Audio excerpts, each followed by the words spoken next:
As the Central Division leading Indians take on the Los Angeles Angels. Since June the 1st, the Cleveland Indians own the best record in Major League Baseball at 39-24. They currently lead the Detroit Tigers by 5 games in the AL Central standings. Hello everyone, I'm Matt Underwood alongside Mark Gubicza, who once played on a championship ball club, and he knows better than anyone if you're going to play good baseball in the month of October, it helps to be multi-dimensional, and the Indians have shown already in this series they can beat you in a number of different ways. Yeah, Matt, you got to be creative, especially when you think about postseason numbers. You're going to hit some home runs, but to be able to manufacture runs, that's how they were able to win last night, the Cleveland Indians. 8 stolen bases. They've consistently put themselves in position to score with guys in that scoring position and made the pitcher elevate fastballs. And that's where you saw a lot of mistakes made in that game. 13 runs scored. Reason why? 8 stolen bases, which tied a club record. It was set back in 1917. Mark, this is the first time in Mike Scioscia's 17-year tenure that the Angels find themselves 17 games below the 500 mark.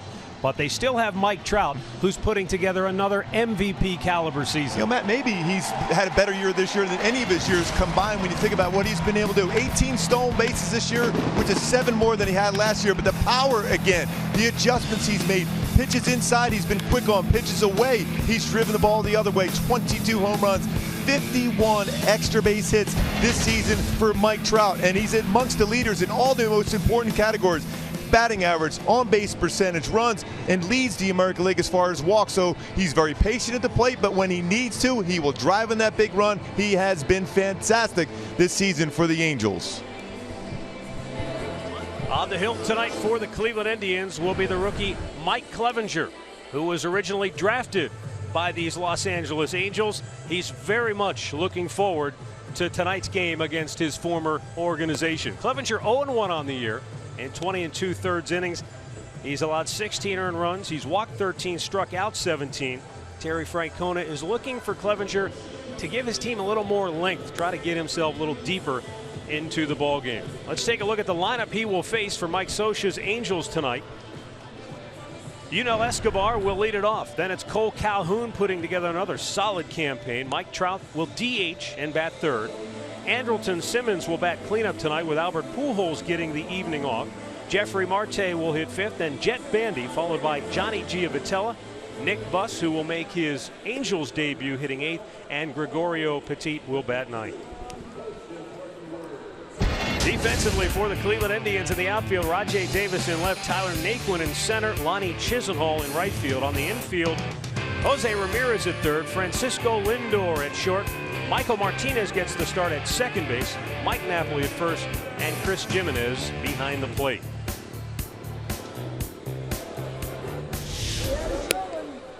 So we're just about ready to go after a lengthy rain delay here tonight. As you see, Matt Shoemaker making his way in from the Angels bullpen.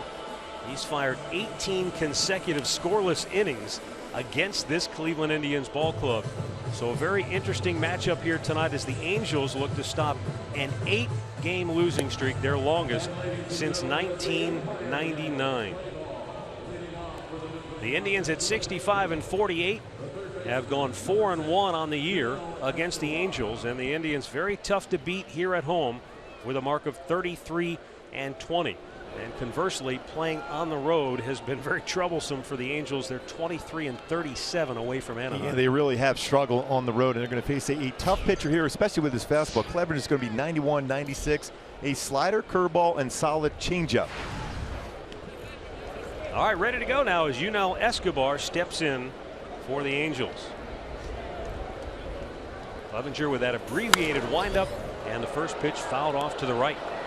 You know, a lot of times when you see pitchers do that, man, they want to make sure they're under control as far as their delivery. Not a lot of extra movement allows them, when they're in this stretch position, is to keep those front shoulder tucked in, shoulders level, go right towards the plate. The 0-1 pitch hit in the air towards center field. Naquin charging in, makes the chest high catch. One away. Officially a rain delay tonight of 2 hours and 11 minutes. Temperature has definitely cooled off, 76 degrees at game time, but still very humid here in downtown Cleveland. That's going to bring up Cole Calhoun. One of only 2 left-handed bats in the lineup tonight. He's gone 2 for 6 in the series with a double and a home run. I was saying to Mike Scioscia before the game, when you and I had a chance to visit with the Angels skipper, that outside of Anaheim, Calhoun may be one of those guys that sort of flies under the radar, underappreciated, but very solid player, does everything well. Yeah, you remember what John Madden used to say about good football players? He said he's a football player. Well, Cole Calhoun is a baseball player. Will get that uniform dirty, does everything well. Great arm out in the outfield, outstanding defender, can run the bases well too. Big curveball from Clevenger, and that's in for a strike. Clevenger will feature the fastball, slider, changeup, and an occasional curve. Terry Francona felt like the slider is a pitch that he's developing and a pitch that could be very effective for him going forward. The 1-1. That's the high cheddar, and that's always a pitcher's best friend. Yeah, when you're throwing 95, especially because that's the one pitch for Cole Calhoun. He likes to hit the fastball, but he's had a tough time as far as catching up with fastballs at times this year for Cole Calhoun. Mark, it seems like every hitter in baseball, they've got a weakness, especially left-handed hitters. It's that high fastball. Yeah. Looks so good coming in, tough to catch up to. All hitters always think they can catch up to that, but when you're seeing so many pitchers in the mid-90s, very difficult to make contact. Time call. When you look at numbers, Cole Calhoun, 189 batting average with 94-mile-an-hour fastballs or higher. Now again, lower part of the strike zone, he'll be on that, but upper part of the strike zone, he's had a tough time, like most hitters will. Yeah. Clevenger ahead in the count. And that 1-2 fastball took off on him. And I think with Clevenger, like a lot of young pitchers, rookies in particular, it takes a while to know that you belong at this level, to know that your stuff plays well at this level, doesn't it? I think what it comes down to is you believe they're much better than you are, even though hitting a baseball, as we found out through even the best of athletes, it's a very difficult thing to do, but that trust factor early on when you're a youngster, you still feel you have to make the perfect pitch to get an out. Good fastball at the knees. Cole Calhoun out looking, not happy with the call, but Clevenger has his first strikeout and there are 2 down. Jimenez setting up that inner part of the strike zone and that drift action on a 2-seam fastball. Lower part gets the lower part of the strike zone, middle of the plate at 95. That brings up Mike Trout, who we talked about at the top of our telecast. He's serving as the DH tonight.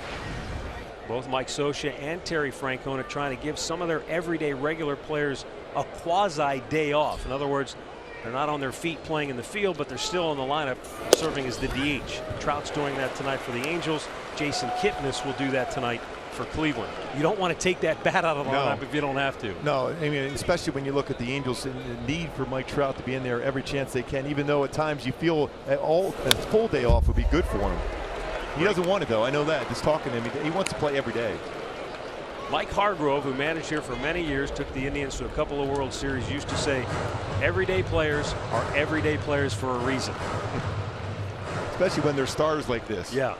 You mentioned Kipnis getting an opportunity to be a DH today he's swung the bat so well over the years for Cleveland and including this season once again. The 0-2. Nasty breaking ball in the dirt. And that's something that Terry Francona told us before the game, that for a young pitcher like Clevenger, when you throw that breaking ball ahead in the count, you don't want to throw that for a strike. You want that to be a chase pitch. And sometimes that's hard to master for a young pitcher. It really is, because of what it does. You change and alter your mechanics and overthrow the pitch. Trout golfs it to left, but it's right at Rajai Davis. And the Angels go 1-2-3 here in the first. The Indians are coming to bat.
This will be the leadoff man. Jason Kipnis will DH and bat second. Then it's Francisco Lindor. Mike Napoli with a homer and 4 driven in already in the series hits cleanup. Then it's Jose Ramirez.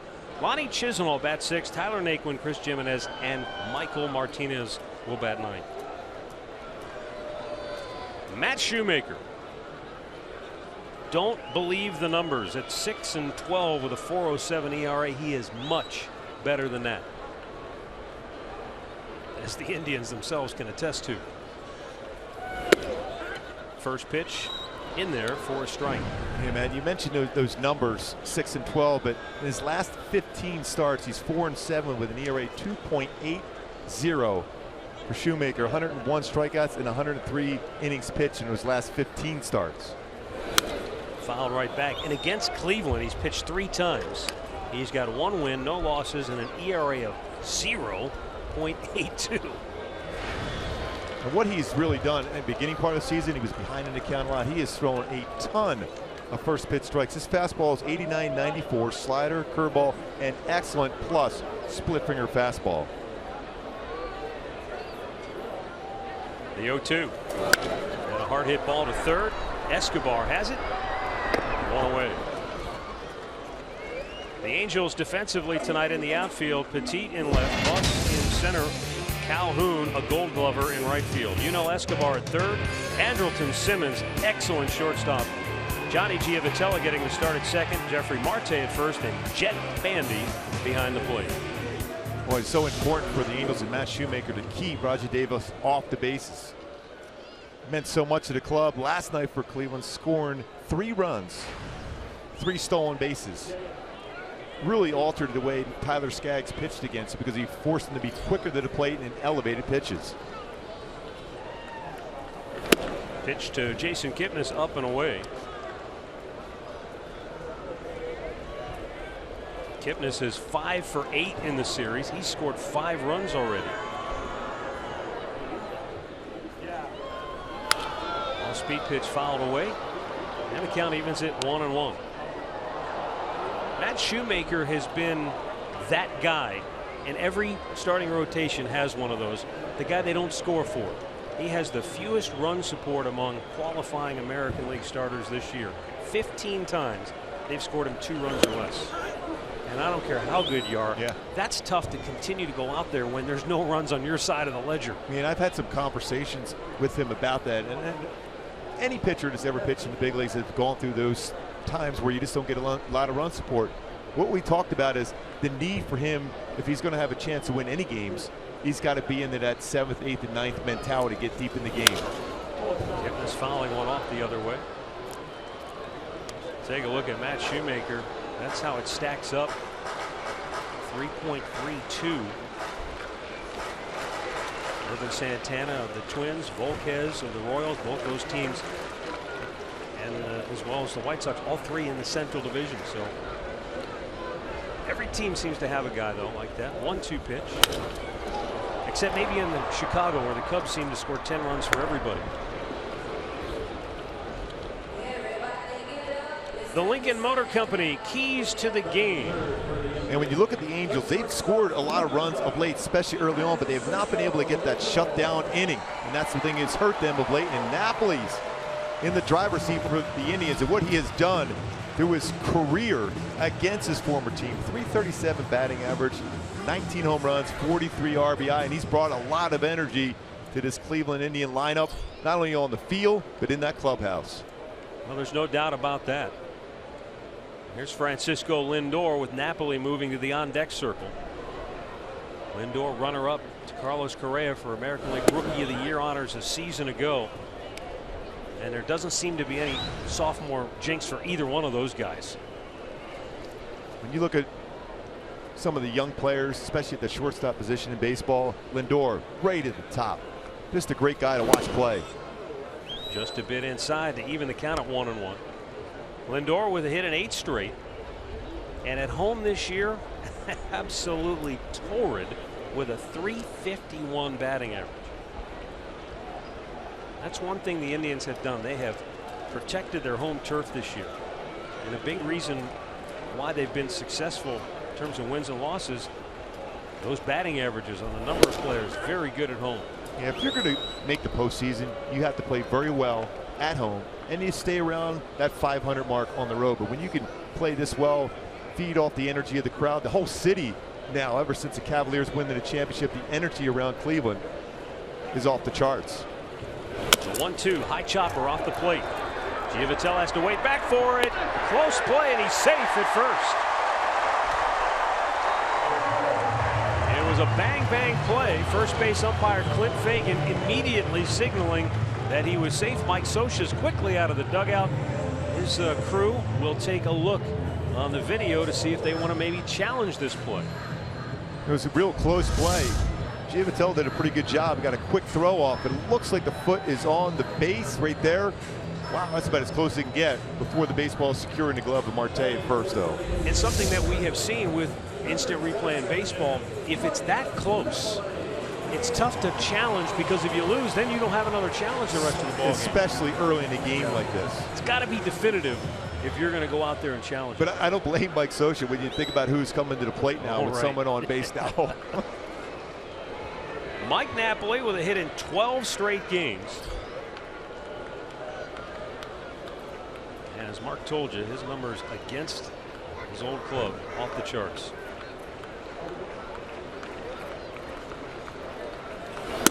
Upstairs.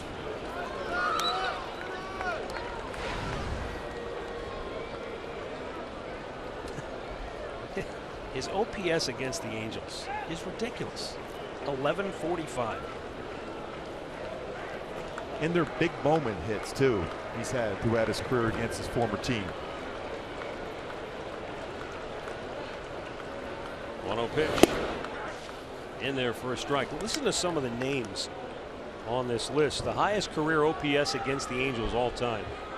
Mike Napoli is at the top of the list. Bobby Bonds, A-Rod, Oscar Gamble, who played here in Cleveland years ago, and Frank Thomas. Pretty impressive names. Lindor always a threat to run. He has 15 steals on the year. But with Napoli at the plate, he's already in scoring position. And one thing, obviously, we were even talking to Mike Scioscia today before the game.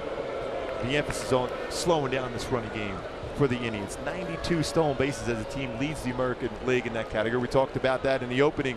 8 stolen bases last night. Now, Shoemaker has a pretty quick move, but not real fast to the plate. His best move is before he gets in that set position and he throws over the first base.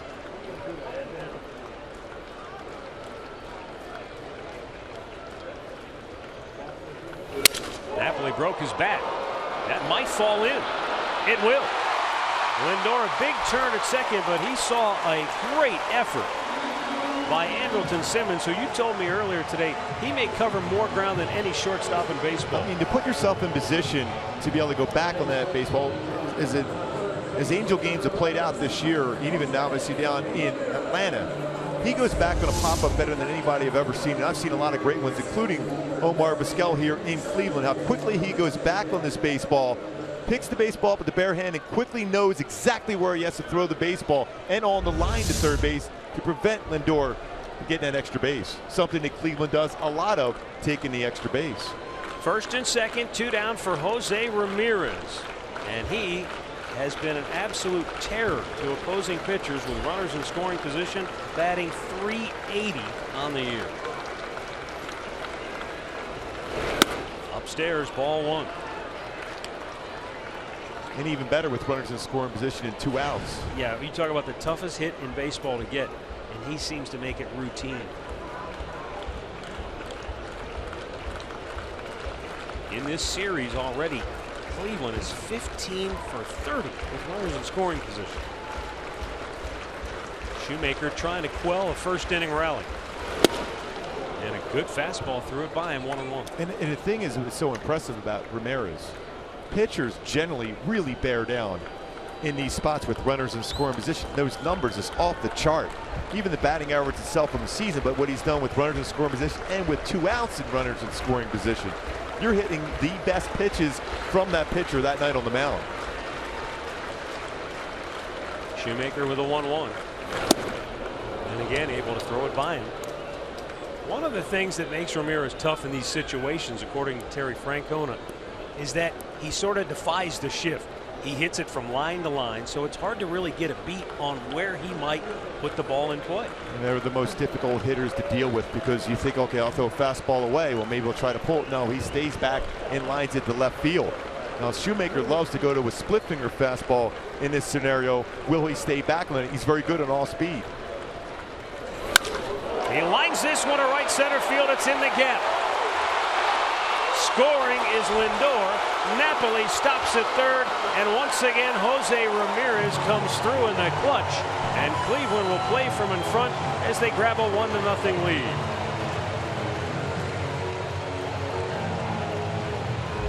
Now, what it comes down to is that quiet hands, a quiet approach, just trying to put the ball in play. And he's shortened up his swing there. He's not trying to hit the ball out of the ballpark.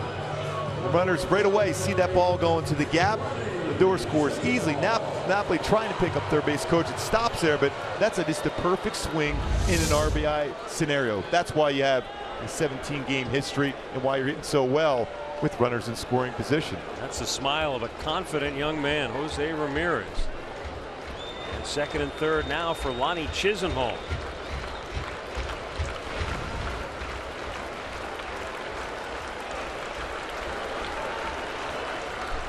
Shoemaker will go back to the windup and misses low and away. Chisenhall is not shooting a bad stick himself with runners in scoring position, batting at an even 300 level.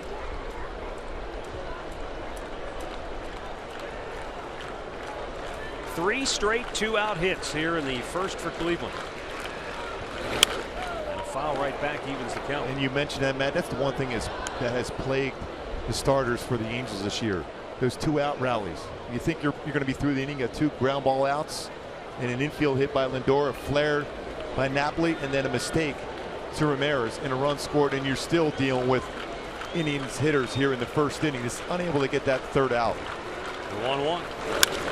How deflating is it when you're out there in the center of the diamond and you've got two outs, you've got two strikes, and you're one pitch from getting out of the inning, and you make that mistake? Oh, yeah, that's the thing, and a lot of times there's a carryover effect, and you can see it, even that pitch right there to Chisenhall, not exactly where he wants to locate. You're frustrated.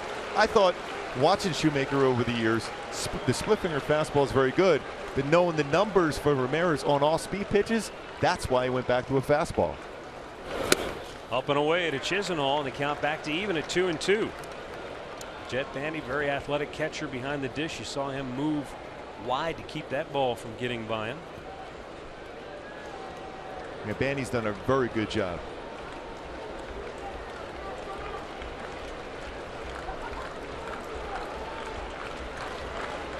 The 24th pitch of the inning now for Matt Shoemaker. And Lonnie Chisenhall rifles one into center field. That's going to plate two more. It's a 3-run first for Cleveland.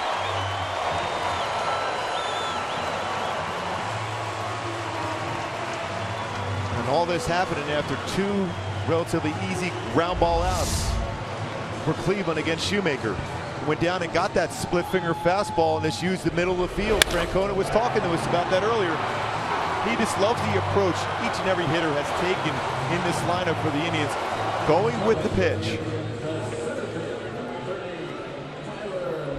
I don't know if you could see it on the wide shot, that you could just, if you watched Matt Shoemaker when he turned around and saw where that ball landed and realized 2 runs were going to score, the head dropped, the shoulder slump, as if to say, man, here we go again. Especially when he's seen the first 2 games for this Cleveland offense, 14 runs and then 13 runs. So an extra 16 pitches already after getting 2 quick outs. 4 straight 2-out hits.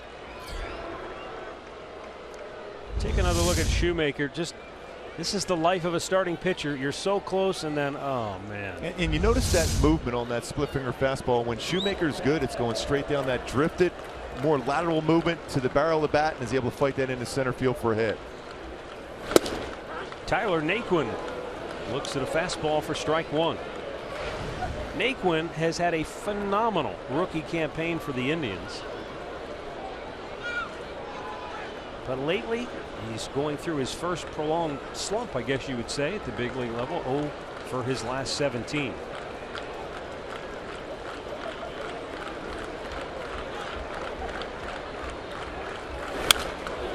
Swings and fouls it back. It's 0-2. Look at there. Max Kepler of the Twins has had a great rookie campaign. Nomar Mazara of Texas. But Tyler Naquin has put himself right in that Rookie of the Year conversation. Yeah, it looked like Mazara was going to run away with it for a while. Yeah, and he was not only was hitting the ball well, but playing outstanding defense. And just looking at the numbers for Naquin, he's got to be in that conversation as far as AL Rookie of the Year. With Chisenhall at first and 2 down, the 0-2 pitch from Shoemaker coming up. And the frustrating thing, when you're on the mound, Matt, already in this inning, 3 hits with 2 strikes on the batter. I always felt when I got the 2 strikes, I'm in position. I'm getting through the inning. Now, if I'm behind 1-0, 2-1, 3-1, then okay, they have a shot at me. But if I got 2 strikes on the hitter, I'm in position to get through the inning. I'm going to make my quality pitch. I don't care how hot the hitter is. I'm going to get him out. That's why we think it's got to shake your confidence a little bit. That 0-2 fouled back. And those are the kind of pitches that can frustrate a pitcher and pump that pitch count up, prolong the inning. The 2-strike quality pitches that are fouled off by hitters. And look how many strikes he's thrown. That's the frustrating thing. You think, oh, 27 pitches, that means he's been out of the zone a lot. Well, he hasn't. 21 strikes. Cleveland fouls off a lot of pitchers' pitches. We saw that in the first 2 games of this series where you're ahead of the count, you hit a spot, next thing you know, there's foul ball, foul ball, foul ball, then you make a mistake, then they're on it.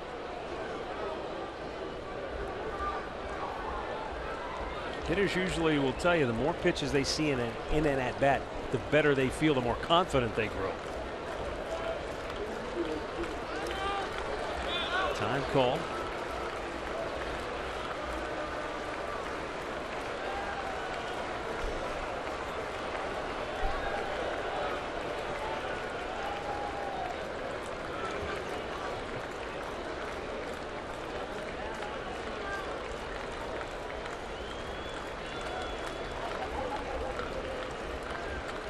Now the 0-2. Chisenhall takes off. It's low and away. Here's the throw down. And Lonnie Chisenhall has yet another stolen base for Cleveland, his 6th on the year. He's yet to be caught.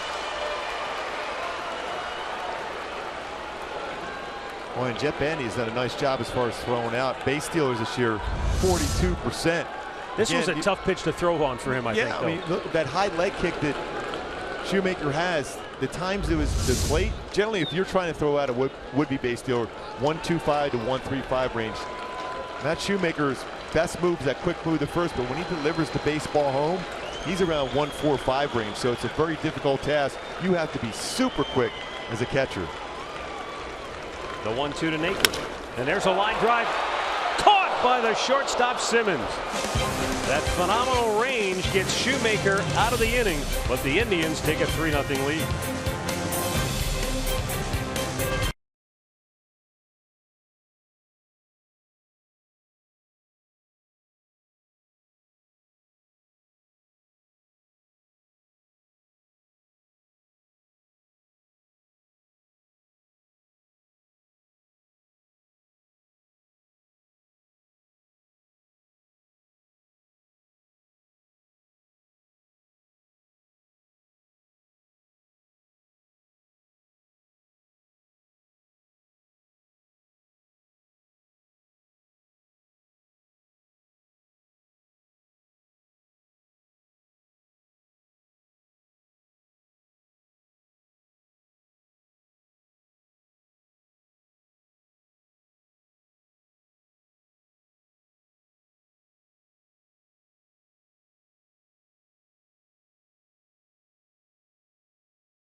And moments ago, Matt Shoemaker frustrated as he got back to the dugout.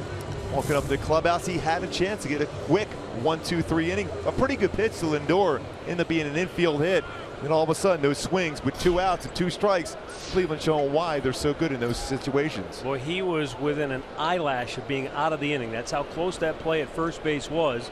Lindor's hustle beat it out, and it set the stage for 3 runs for the Indians. Andrelton Simmons will lead off inning number 2 for the Angels.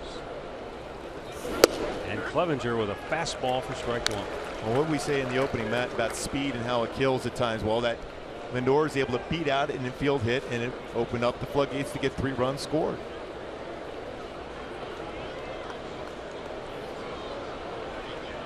The 0-1. Back in your day at Old Kauffman Stadium with the turf, you hit a ball on the ground and it might not come down for an hour. Exactly. That was like playing on cement back in the day. Yeah. Well, we had some guys that could cover some ground there with Frank White, especially at second base. So they helped you out a little bit, but anytime it bounced on that turf, it was going to be a difficult play. That's why you saw a lot of inside the park home runs back in the day at Kauffman Stadium when the turf was there. Warm night here in Cleveland despite the rain, so we got the beach balls out. Summer's fading away though. School will be back in session here inside of 2 weeks. And the pennant races are just starting to heat up. Believe it or not, it's already back in session back in California, right? SoCal already, yes. Poor kids. I know. Now the 1-1. I'm not even allowed to mention the official start of school or my daughter throws a fit. Exactly, but you remember those old commercials though for the adults? It's that most wonderful time of the year. They're going back to school. Kids are out and enjoying a warm night here in Cleveland despite a 2-hour rain delay at the outset. Slowly chopped foul. And these are the moments now for a young pitcher like Clevenger where he needs that shutdown inning for Terry Francona. We talked about the Angels haven't been able to do that of late on the pitching side, but this is an important one. It's going to be very important for the Angels, and the Angels offense has responded back very often as far as coming back in games. Francona would love to see his youngster put up a 0 now. Now it's important to work some counts and get some base hits if you're the Angels. The 2-2 outside. Obviously, when you're a starting pitcher, your goal is to go out and put up a 0 every inning. But do you consciously think about when your team has scored, I must go out and shut them down? The mentality of your opponent changes so much. If you come right back as an opponent score a run, well, you feel you're part of the game. If you put up a 0, they're already thinking about what they're going to do tomorrow. They got to find a way to win a game tomorrow. Clevenger walks the leadoff man here in the second. Play ball is MLB's initiative to inspire all forms of baseball and softball participation, making play opportunities available and fun for everyone. To learn more, go to playball.org. A lot of youngsters here. Big crowd here tonight. Big fireworks show coming up after the ball game. And a huge crowd here to watch the first place Cleveland Indians, who lead the Tigers by 5 games in the AL Central. Jeffrey Marte just 1 for 7 so far in the series. And a big swing and a miss. Scouting report on Marte is he's looking first pitch fastball. You can tell that by Clevenger throwing a slider first pitch. But you also can see by the high leg kick for Clevenger, you can steal on him also. So even though the Angels are down 3-0 here into the second inning, that will not stop Mike Scioscia from being aggressive, at the very least hitting runs.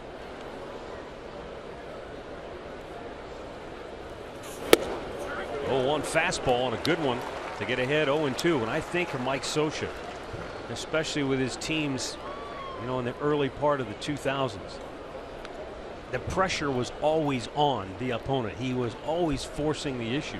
Now you have to have the right kind of players to play that style of baseball, but he doesn't like to sit back and wait for the 3-run homer.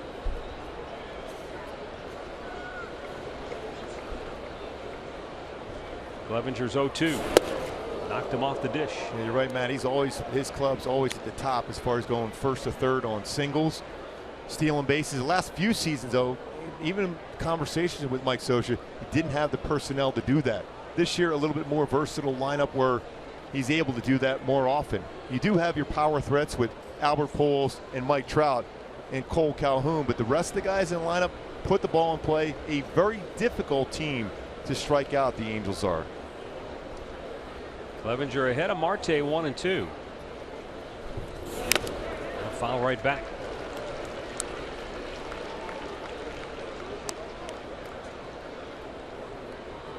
You know, it's interesting. We were talking before about so many pitchers nowadays have the ability to throw the ball 95 miles an hour and above.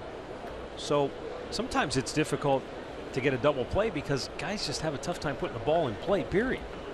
And we often talk about the art of pitching. It's kind of going away because so many guys are trying and looking for the punch out instead of that quick ground ball at an infielder. Low and away, 2 balls, 2 strikes. Think of Greg Maddux in our era, how he just pitched so well. He could throw 90s, but he moved the fastball in and out. He cut the fastball, used a 2-seamer, had a great changeup. He was just as happy getting that 1-pitch ground ball out as he was getting a punch out.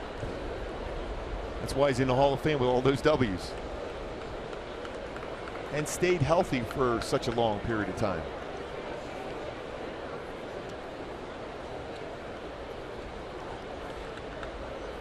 Clevenger's 2-2, and again he misses full count.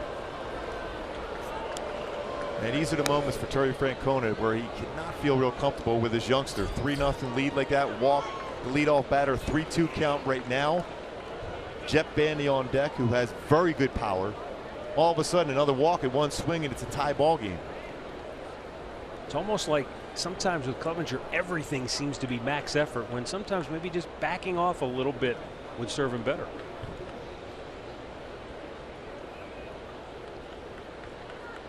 Runner goes on the 3-2, and a swing and a foul down the left side. Matt, one of the best pieces of advice I ever got when I was a young pitcher. And there was a time where I'd be full max this like Clevenger trying to throw the baseball through the catcher. I had a pitching coach named Frank Funk, and he told me, hey, can you do me a favor? I'm like, yeah, well, you know, usually as a pitching coach comes out, it's almost like being scolded by your teacher. Can do something for me. Try easy. And, you know, I didn't feel like I was part of my mentality to try easy. So he goes, just give it a shot. It was in spring training. All right, so I threw a fastball, not full max, and I got a quick out. And all of a sudden he gets up on the top step and looks at me, and I'm like, all of a sudden I'm not maxed out here. So maybe it is a good idea just to take a little bit off the fastball and get a quick out. Save that best fastball when you need it with a runner in scoring position. Ray Miller, the great longtime pitching coach. Work fast, change speeds, throw strikes. Runner goes again, the 3-2, and it's ball 4. So Clevenger has walked the first 2 here in the second. And Clevenger thought he had a strike there. Take another look.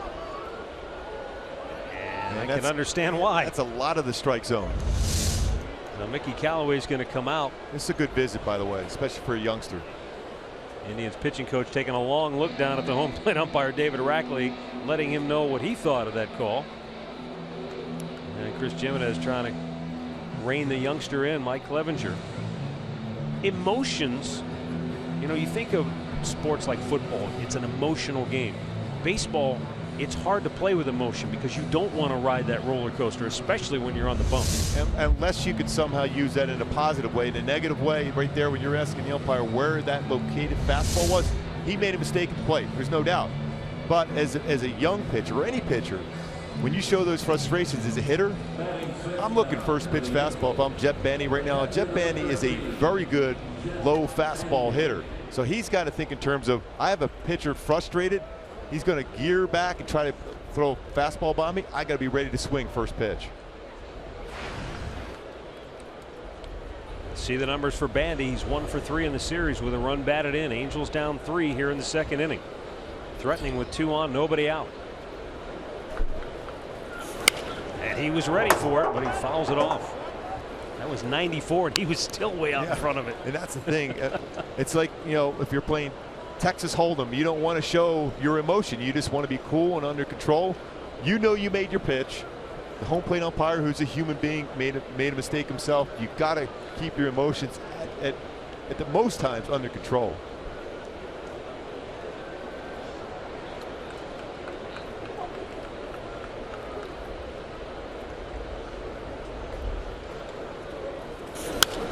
fastball, and it's right back over the screen. All in all, how would you say you handled your emotions on the mound?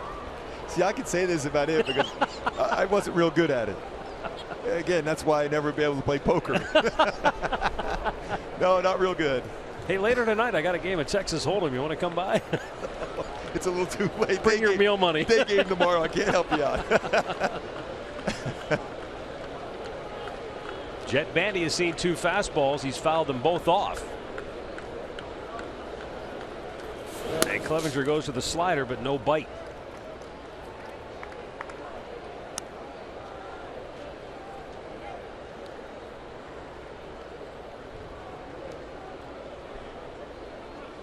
When this season, the Angels have been very, very good with runners in scoring position. 280 batting average, 4th best in baseball. But Cleveland has really pitched well against them in these situations. It's 167, 5 for 30. Again, they have a great staff, the Indians. And when these moments come about with runners in scoring position, that's when you have to hit the very best pitch from that guy on the mound.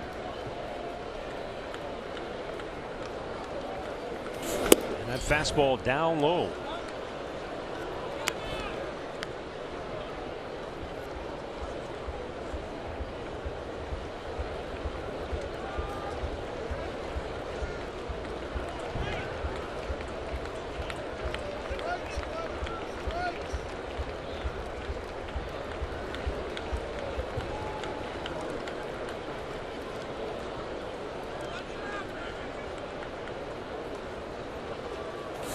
Fastball's hit in the air to deep center. Back is Naquin onto the warning track, and he pulls it down. Both runners tag, and they will both move up. Very aggressive, typical Mike Scioscia baseball there, as both Simmons and Marte get into scoring position now. And that was that low fastball that Bandy hit so well, and the baseball has been carrying very well in this series. And you cover him all the time, Matt. I mean, this. You often think this is a pitcher's yard, but I've seen the baseball carry very, very well, especially when it gets a little bit warmer.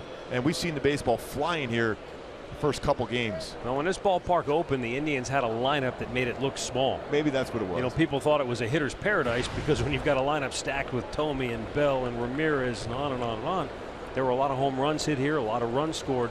But over time, people got to see this is actually a pretty good pitcher's park. But you're right, Gooby, the last month or so with the weather really warming up, in particular on this homestand with the humidity, it's definitely jumping. And throughout baseball, going into the All-Star break, there had been more than 600 home runs hit this year than there were last year at the same time. So the ball everywhere seems to be jumping. There's no doubt. And the guys that you would think, okay, yeah, they got a chance to hit the ball in the gap, are getting 4 or 5 rows deep in the stands. They're crushing the baseball. Guys with multi-home run games way up this year. Second and third, 1 out. Johnny Giavotella trying to get the Angels on the board and steal some of that momentum back. Clevenger missed inside, and the count evens up. Clevenger breezed through the first inning. 3 up, 3 down, but after walking the first 2 here in the second, he's been in a tough spot trying to work his way around the middle part, now into the bottom third of the order.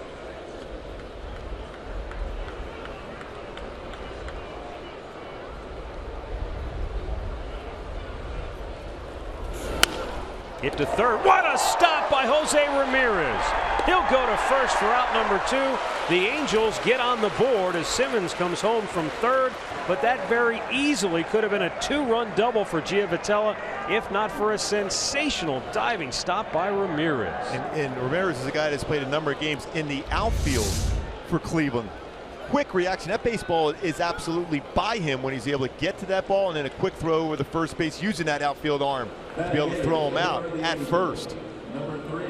He's played second. He's played third. He's an outfielder. He's done it all. That's why this team, when you look at him on paper, and Terry Francona asks a lot of these guys to play a number of different positions, and they do it well defensively, which is important for your team. Now Nick Buss, making his Angels debut here tonight, takes a breaking ball for a strike. Made his major league debut with the Dodgers earlier in his career. Shane Robinson was put on the DL earlier this afternoon.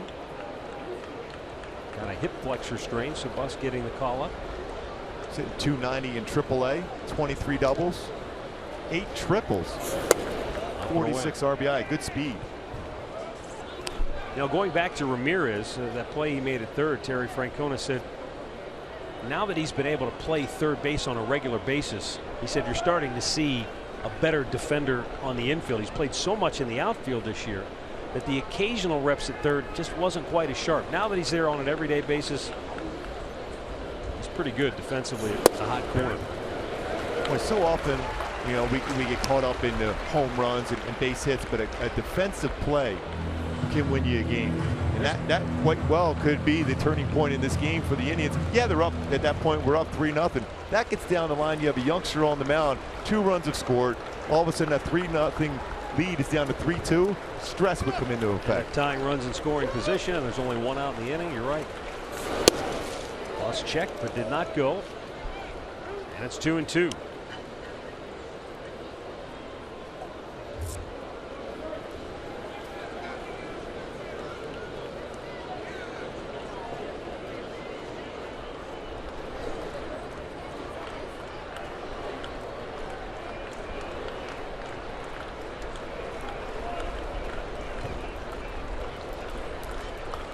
The 2-2 down. Swing and a foul tip held on by Jimenez. And that will end the inning. Angels get on the board. 3-1 Cleveland, middle of the second.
Only to see their Indians jump to a early 3-1 lead.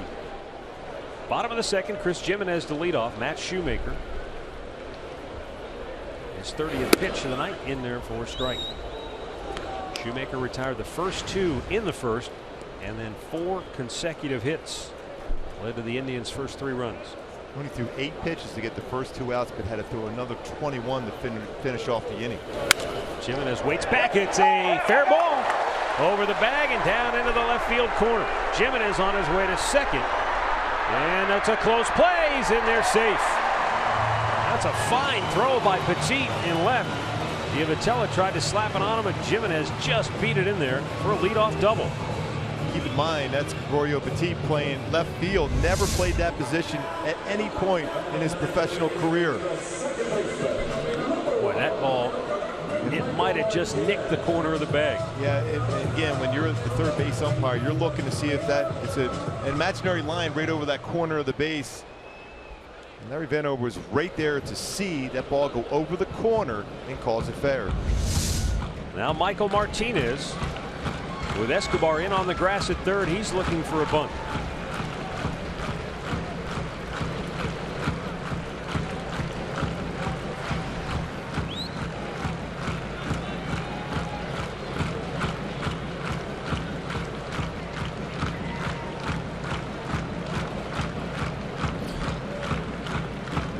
Squares and bunted it straight back to the screen. Martinez was with the Indians earlier this year. Then they had to expose him to waivers. The Red Sox snapped him up, but then Boston put him back on waivers. And Terry Francona was thrilled that the Indians were able to get him back because as a veteran he fills that utility role perfectly. A number of positions like we mentioned earlier and plays it well defensively. Shortstop last night. The 0-1, he squares again, gets it down. Escobar's only play at first, and it hit the runner, and that's going to bring Jimenez home to score.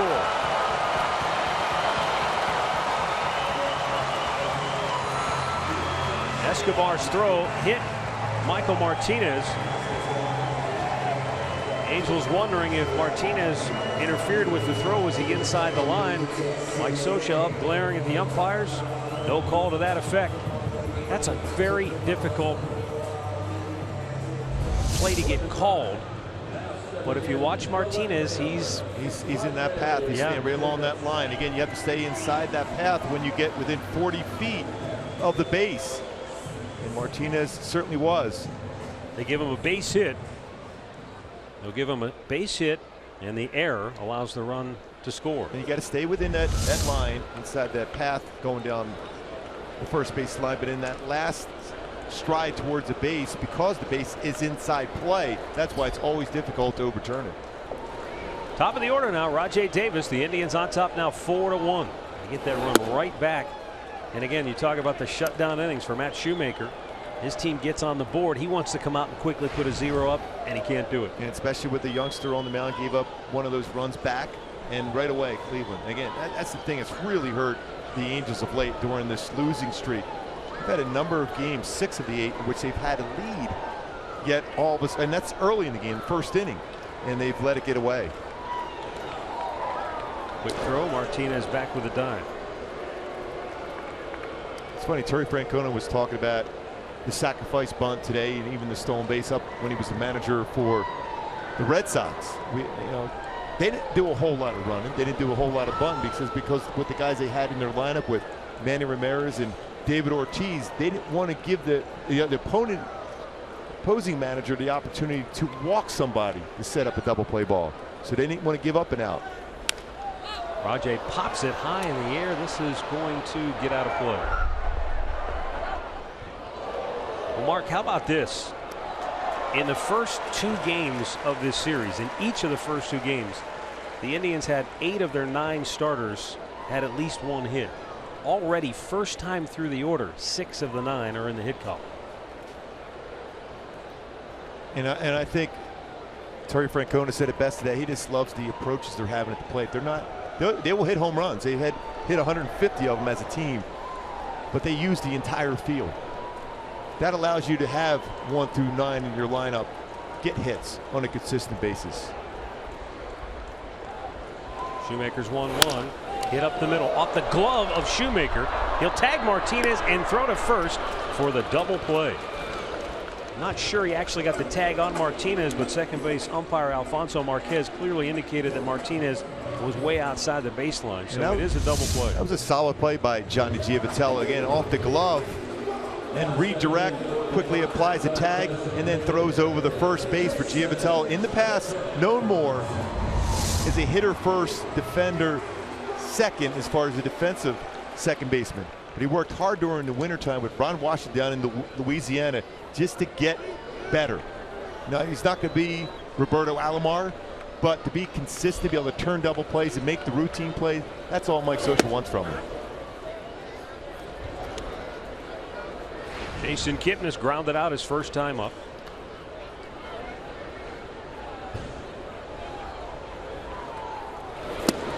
pitch down and in, 1-1. Jason Kipnis has been a model of consistency this year. Like so many of these Indians hitters, Kipnis in particular.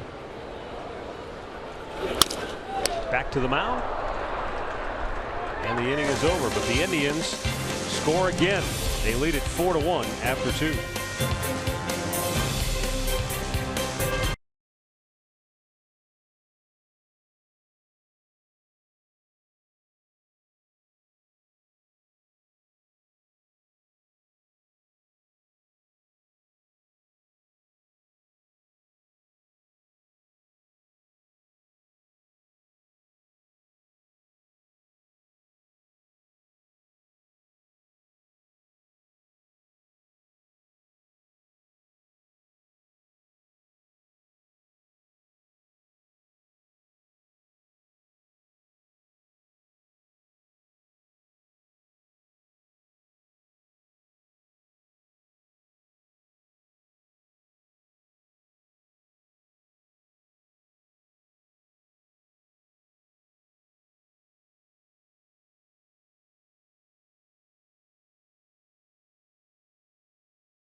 Here at Progressive Field.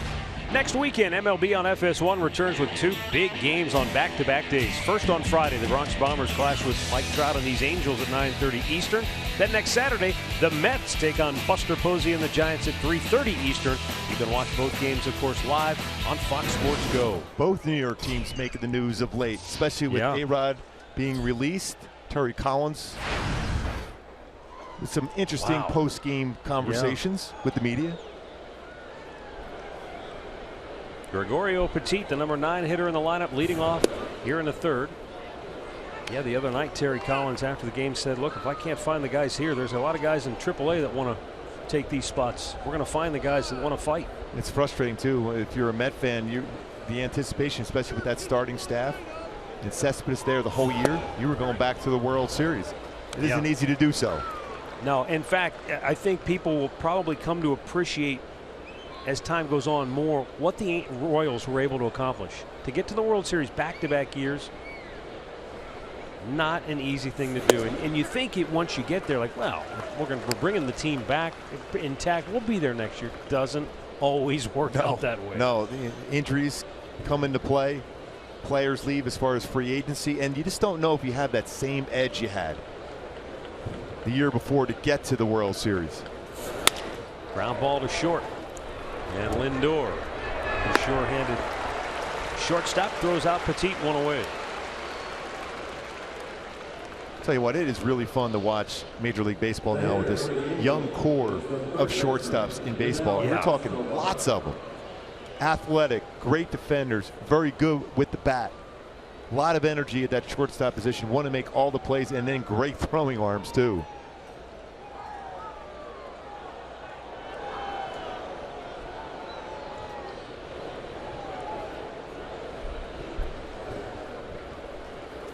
Yunel Escobar, hard hit ground ball. What a diving stop by Michael Martinez, and he'll throw him out. We just talked about why Michael Martinez is so valuable for Terry Francona. His ability to play last night was at short. Tonight he's at second. He can play third. He plays them all well. That's outstanding range to be able to dive and keep the eye on. And once that baseball gets to that outfield grass, it's going to have a little different roll to it. And as a pitcher, you love that defense. He's had some outstanding plays in the infield made behind him already in this game.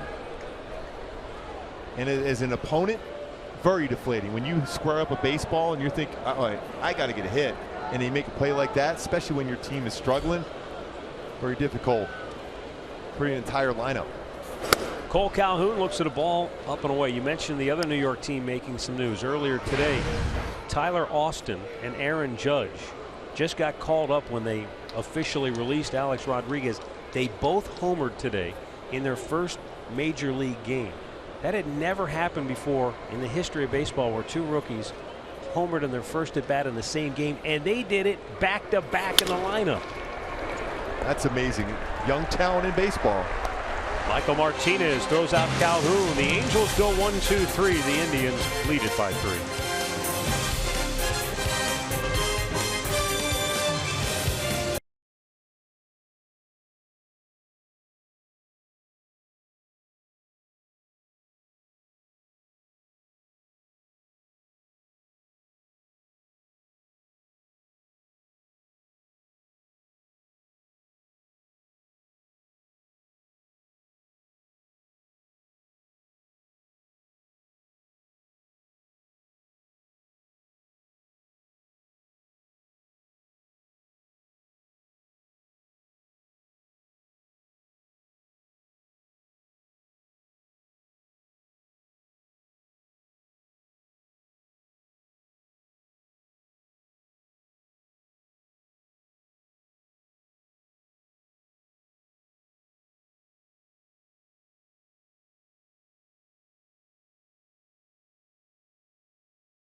Martinez is that he's not a kid. He's 33 years old, and yet this year when he was at AAA Buffalo, everything he did was geared toward helping the younger players, helping them get ready for the jump to the major leagues, working on their craft daily, taking ground balls, whatever it was. They really appreciated his professionalism as opposed to a 33-year-old guy who's just bitter because he's not in the big leagues. Yeah, and I love what he was explaining to Almonte, who was sitting right next to him, what that baseball did off the bat.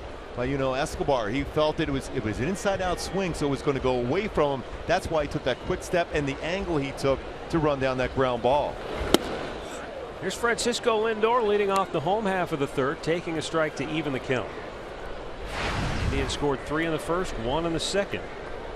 Lindor on a 2-out high chopper just beat it out at first base in the first inning by a whisker. Kept the inning alive, and who knew that that would lead to 4 straight hits and 3 runs, all with 2 outs. When you look at Shoemaker so far, 32 strikes at the 42 pitches he has thrown, and then you look at the numbers for Lindor this year. 335 batting average against outside pitches, 347 against high pitches. Gets the bat on the ball. And it's that outside pitch. It's like you know exactly what he's trying to do. Yet you go right into his hot zone, an outside pitch, and he's able to get a base hit. Didn't necessarily square it up, but he's so effective on the outside pitch. Stayed back on it well. He wasn't trying to hit that ball out of the ballpark. He was trying to put it in play and reward it with a base hit. And so the leadoff man aboard for Cleveland. as Mike Napoli comes to the plate. Now, if you're the Angels, you got to think in terms of being careful with Lindor. Again, Shoemaker's best pickoff is the one where he just gets on that pitching rubber and then fires over quickly. Just trying to dig out some of the mud that has accumulated. That's the Indians' 17th hit in this series with 2 strikes.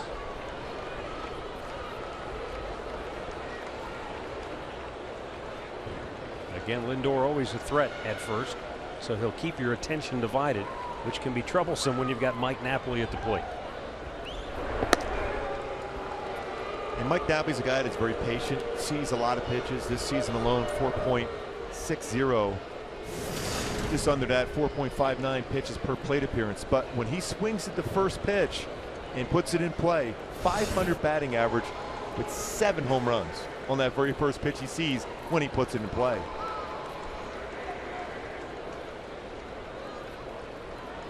Kind of a half swing by Napoli. You don't see many of those. And it's 0-1. Mike's a guy, you and I talked about this earlier, that he sees more pitches per plate appearance than anybody. But when he gets after it, usually when he gets after the first pitch, he does damage. Yeah. I think he was caught in between, thinking he was going to get a fastball out over the plate, maybe elevate it, and that one ran in on him.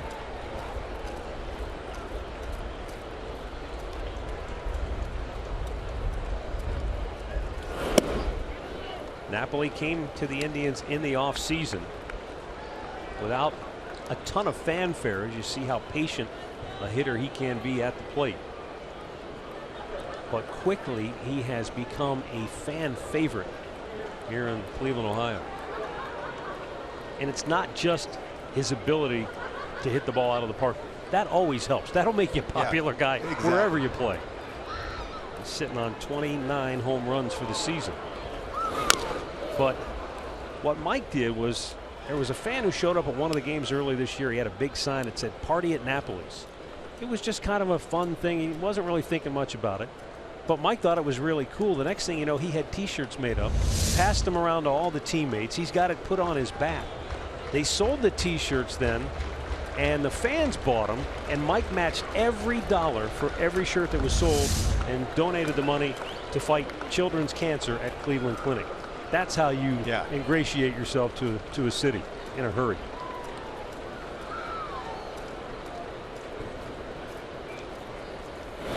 And a smash into left field for Napoli. And that's 2 for 2. That doesn't hurt either when you do that. Already 8 hits for Cleveland here in the 3rd inning. 2 on, nobody out.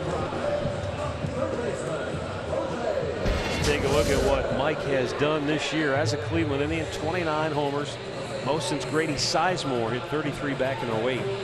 And you've got to go back to 02 when Ellis Burks on the right side of the plate hit 32.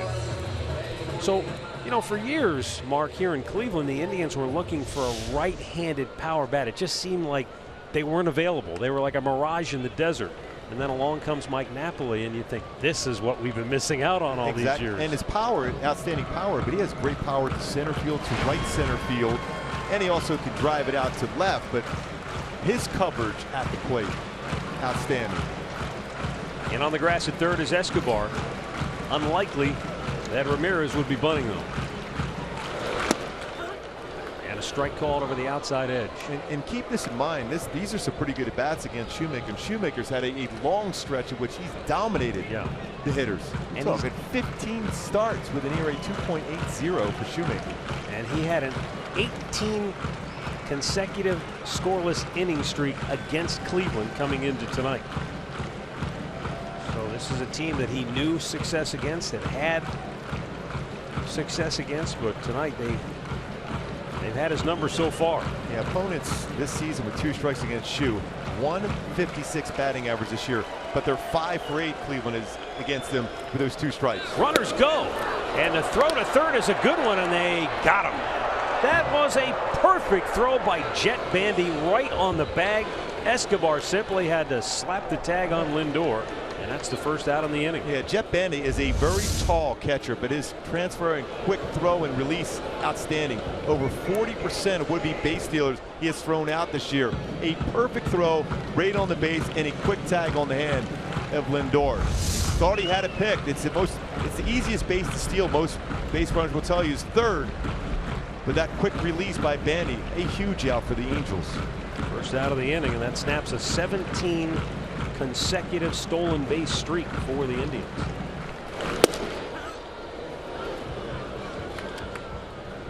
And with 50 pitches thrown so far in this game, we're into the third inning. Shoemaker, 29 of them in the first. 21 of them after two quick outs. Well, he needed that big out because it seemed like the Wolves were at the door. And Ramirez is out looking. That was an excellent sequence there for Shoemaker. A couple split finger fastballs away, followed up with a two-seam fastball. That one we mentioned Greg Maddux earlier tonight. Well, this is the Greg Maddux special. That two-seamer starts at the hip and brings it back on the corner.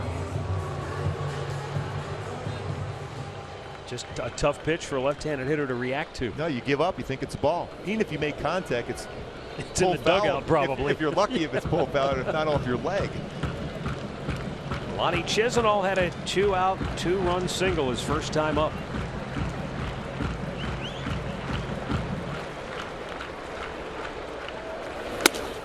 Up high, ball one.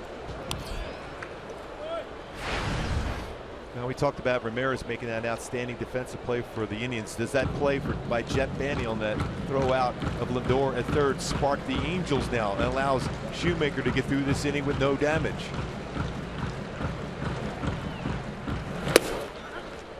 But you also saw with that play why managers, Terry Francona in particular, are hesitant to just run wild, because you don't want to give up outs on the bases when you've got scoring opportunities, because that can short circuit an inning. Yeah, especially when that guy at the plate is Jose Ramirez and his numbers with runners in scoring position. That's the risk you take when you become aggressive.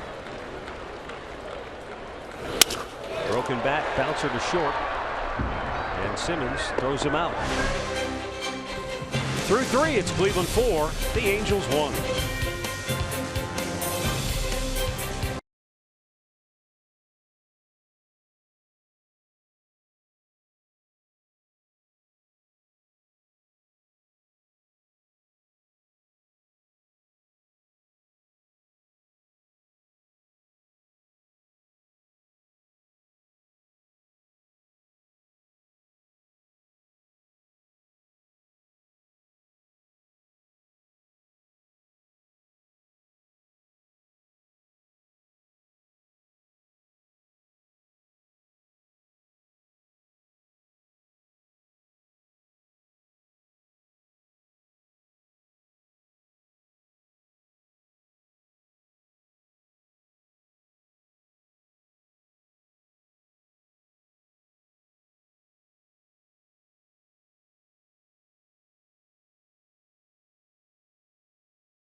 The 4th inning, and Mike Trout will lead it off for the Angels. Matt Underwood with Mark Gubicza here at Progressive Field in Cleveland. And Mark, for fans watching maybe around the country who don't get a chance to see Mike Trout play on an everyday basis. They see the highlights, the superhuman highlights that he puts up on an almost regular basis. But what is it that makes him truly a superstar? The adjustments he makes, whether it's during the game, during the season, or certainly during the offseason. He's had problems in the past with fastballs in. What does he do? Makes adjustments during the winter. Last year, a lot of fastballs up. What does he do? He makes adjustments on the fastball up. He's constantly talking to Albert Pujols during the entire game. And you can't get any better education than talking to Albert Pujols on his way to Cooperstown. So he always wants to get better, and he loves the game of baseball. Fastball in there for a strike to even the count at 1-1. Yeah, we were up there in Seattle when they had that big weekend for Ken Griffey Jr. And I asked Mike Trout, who was his favorite player of all time is Derek Jeter, but he also wanted to be Ken Griffey Jr. And that smile and the enthusiasm, obviously a right-handed swing as compared to a left-handed swing. Trout a more short, compact swing. Ken Griffey Jr. that longer, perfect swing he had. But the energy and the excitement that he saw Ken Griffey Jr. playing with, that's what he tries every day. Good slider there from Clevenger. He gets ahead of Trout, 1 ball, 2 strikes. I just think what I admire about Trout is everything that's been thrown at him at a young age. The expectations, which are just ridiculous for most players. A, he lives up to them, and B, he never seems to be bothered by them or put off by the attention, and it's got to be almost overwhelming because it's constant. He can't step outside on the public in any street in America probably and not be recognized. And raised extremely well by his mom and dad, both teachers, but his dad played some minor league baseball. Full count. Just keeping him even keel. Always willing to sign an autograph. Spend time with kids, fans around. Before games, he's around doing some conversations and signing autographs. He's truly an amazing superstar, kind of like a Cal Ripken Jr. was. 3-2 pitch, another close one, does not go Clevenger's way. And Mike Trout aboard with a leadoff walk. And speaking of MVP type candidates, and now our greater coverage of baseball sponsored by T-Mobile. Jose Altuve, 365 batting average, leads the majors in that category, but a 432. Yes, that's 432 batting average on the road leads the majors. And has hit safely in 40 of his last 42 road games, nearly a 500 batting average. It's unbelievable. I know Motley Crue says home sweet home, but he loves the road a little bit better than home. Well, which that ballpark's a pretty good home park to hit in Minute Maid. No doubt about it. The Astros will make a trip here to Cleveland in September to finish their season series against the Indians. And that's a ball club that still has a chance. They've won 4 in a row going into today. They're 7.5 out in the West, but they're in the mix for a wild card spot.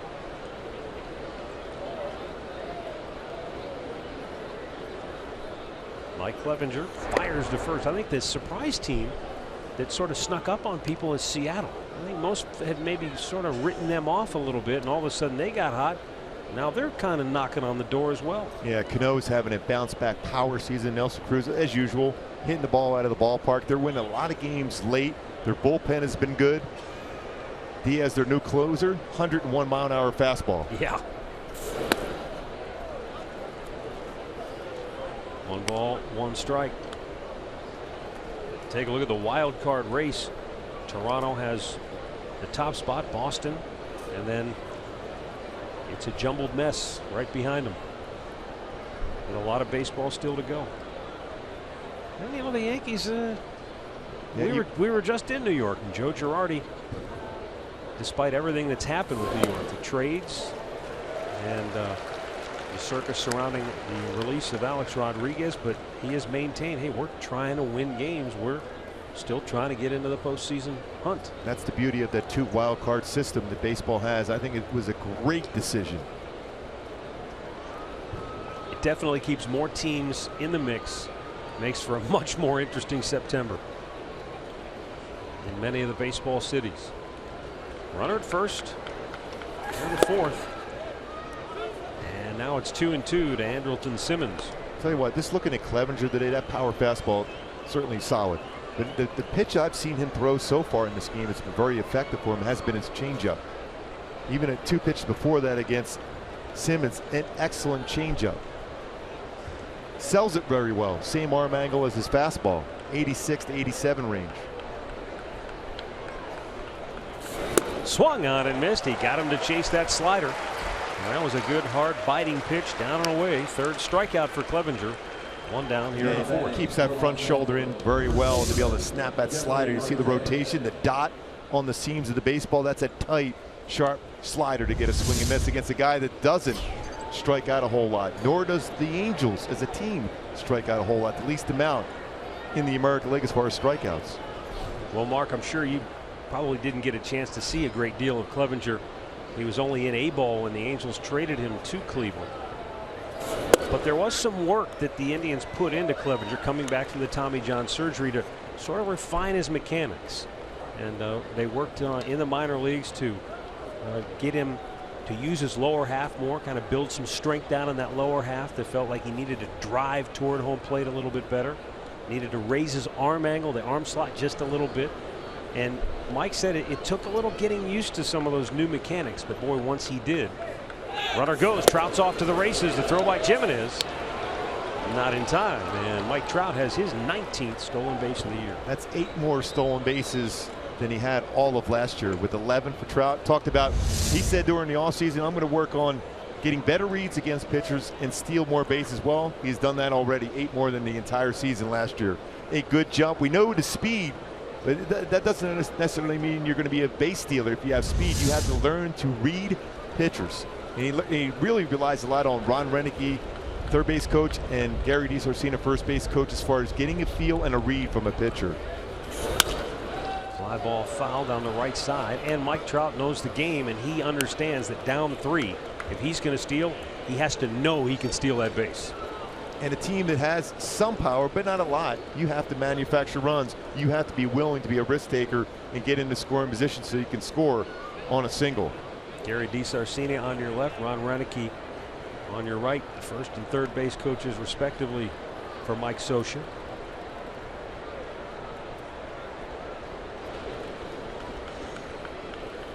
Jeffrey Marte down on the count, 1-2.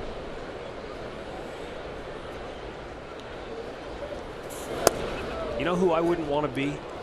The guy taking the throw with Mike Trout running down to second base, because he's a linebacker playing baseball. It's almost like watching Bo Jackson back in the day. You just try to avoid a tag at all costs. Well, you were there. You know, you have firsthand knowledge of that situation. Oh, yes. Oh, yes. Certainly didn't want to be a catcher if it was going to be a bang-bang play, although that's been taken out of baseball for the most part at the plate. The 2-2. High and foul.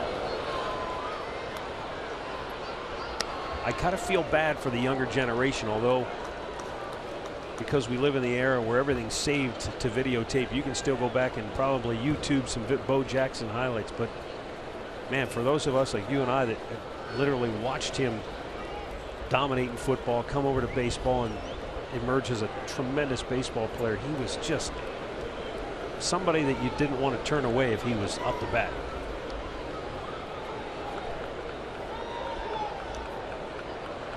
Clevenger's 2-2. Popped it in the air to left field. Rajai Davis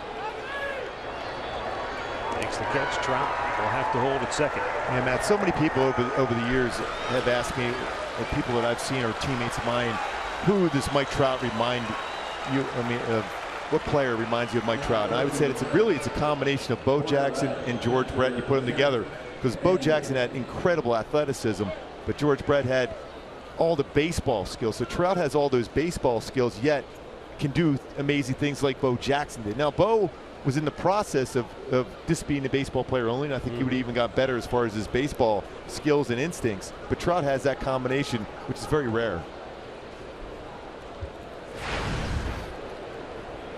2 down, a runner at second base, excuse me, and Jet Bandy, the batter. Bandy drove one to deep center field his first time up.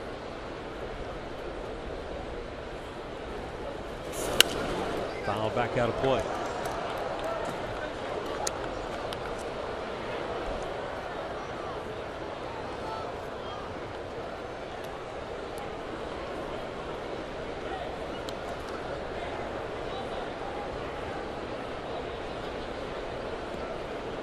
Mike Clevenger walked Trout on a close pitch. A 3-2 delivery. Trout stole second, but with 2 down, Clevenger a chance to get out of the inning. Jett Bandy's trying to get the Angels back in the game, and he drives one to left field, but Rajai Davis will put it away. Middle of the fourth, 4-1 Cleveland.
The best seats at every ballpark for every game. All you have to do is visit MLB.com/tickets today. Some of the home runs we've seen hit this year probably worked its way out there. Talk about moonshots. We've seen some balls this year. In fact, Mike Napoli earlier this year here at home hit one almost to where John Adams sits. And for fans around the country that may not be familiar, John Adams is a longtime Indians fan. He brings his drum. There he is at the top of the section there at 183. Mike Napoli hit a ball that bounced directly in front of John Adams and went up and hit the scoreboard on the hop. It was a mammoth home run. That's one of those ones you give up as a pitcher. You feel pretty good about because you provided some of that power. Tyler Naquin leading off, taking a strike. There's Mike Napoli, and he's really been instrumental, I think, in the development of Tyler Naquin. He's encouraged him. He's always talking to Naquin. Really likes the way Tyler approaches the game. And Tyler's one of those guys that, you know, Mark, before this year, he'd never spent a day in the big leagues. So he makes the club out of spring training and had to go back to the minor leagues for a spell. But since he had come back June 1st, he has been an animal. Now he's gone through a bit of a stretch here where he's 0 for his last 18. But no player in the history of the game has gone through it without going through some kind of a slump. And that's the thing, as a young hitter, I think it's even more difficult for a young hitter as compared to a young pitcher, the adjustments you're going to have to make, because those scouting reports will change dramatically from a guy who's hot in the beginning to a guy that all of a sudden is not hitting a certain pitch, whether it's a high fastball there, then all of a sudden every pitcher will get that report, and you'll just keep throwing fastball after fastball up there, and unless you make that adjustment, hit down on the baseball, hit a line drive the other way, they'll stay up there all day long.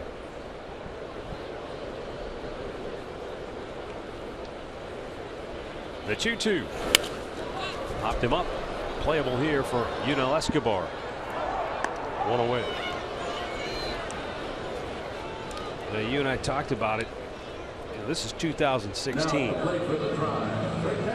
When you were making your way into the big leagues and going through lineups for the first and second times, you didn't have the advanced video reports, the advanced statistical analysis reports that these guys have today, you kind of had to go word of mouth and hear the reports from other people. Hey, this guy looks for this pitch in these situations. You know, the bad thing was we did the charts, pitchers the night before. You just, and then at some points your mind's drifting away from the game itself. So, what was that pitch? Oh, that was a fastball. I'm like. Then if you look back, if there was video, it was probably a curveball. Yeah, it was a fastball. He hit it the second. He could have hit a fly ball to left field. But you're basing all your defensive alignment based on those charts you're doing as a pitcher the night before. When you're already trying to play out that game the next day in your mind, but you're still writing down these charts. Yeah, it's figured that out finally. It's become a little more sophisticated. You saw Charlie Nagy a moment ago, the Angels pitching coach. He's had his work cut out for him in the first 2 nights of this series. But with Matt Shoemaker on the mound, he's pretty confident in this young man, the way he's thrown the ball lately. But for people who aren't familiar, Charlie Nagy is in the Cleveland Indians Hall of Fame.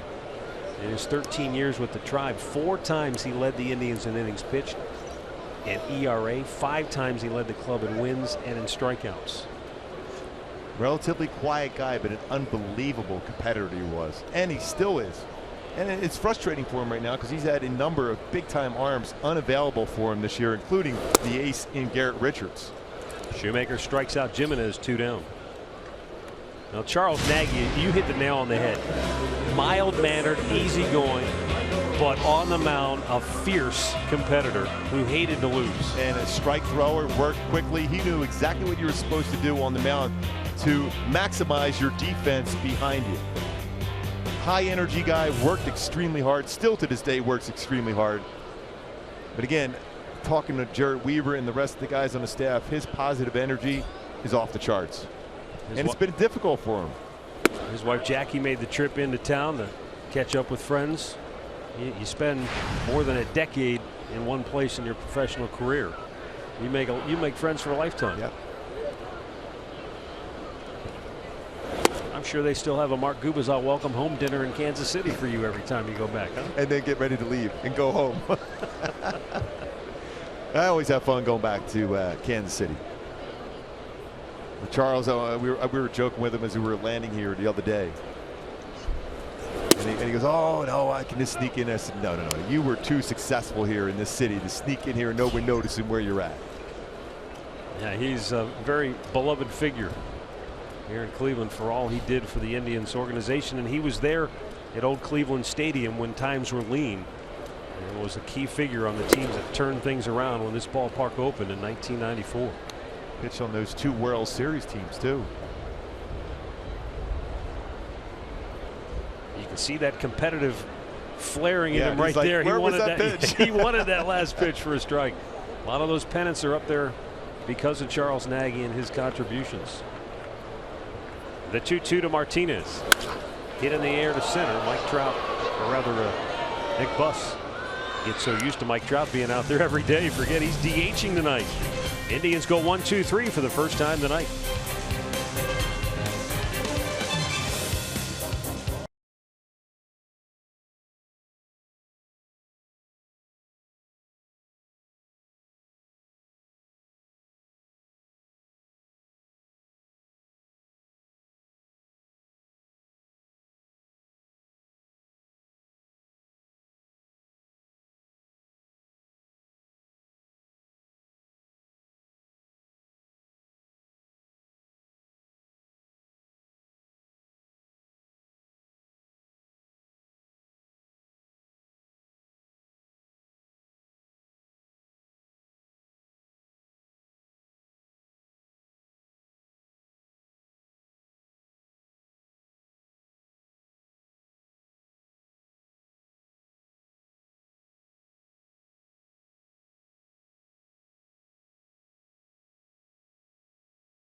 at Progressive Field.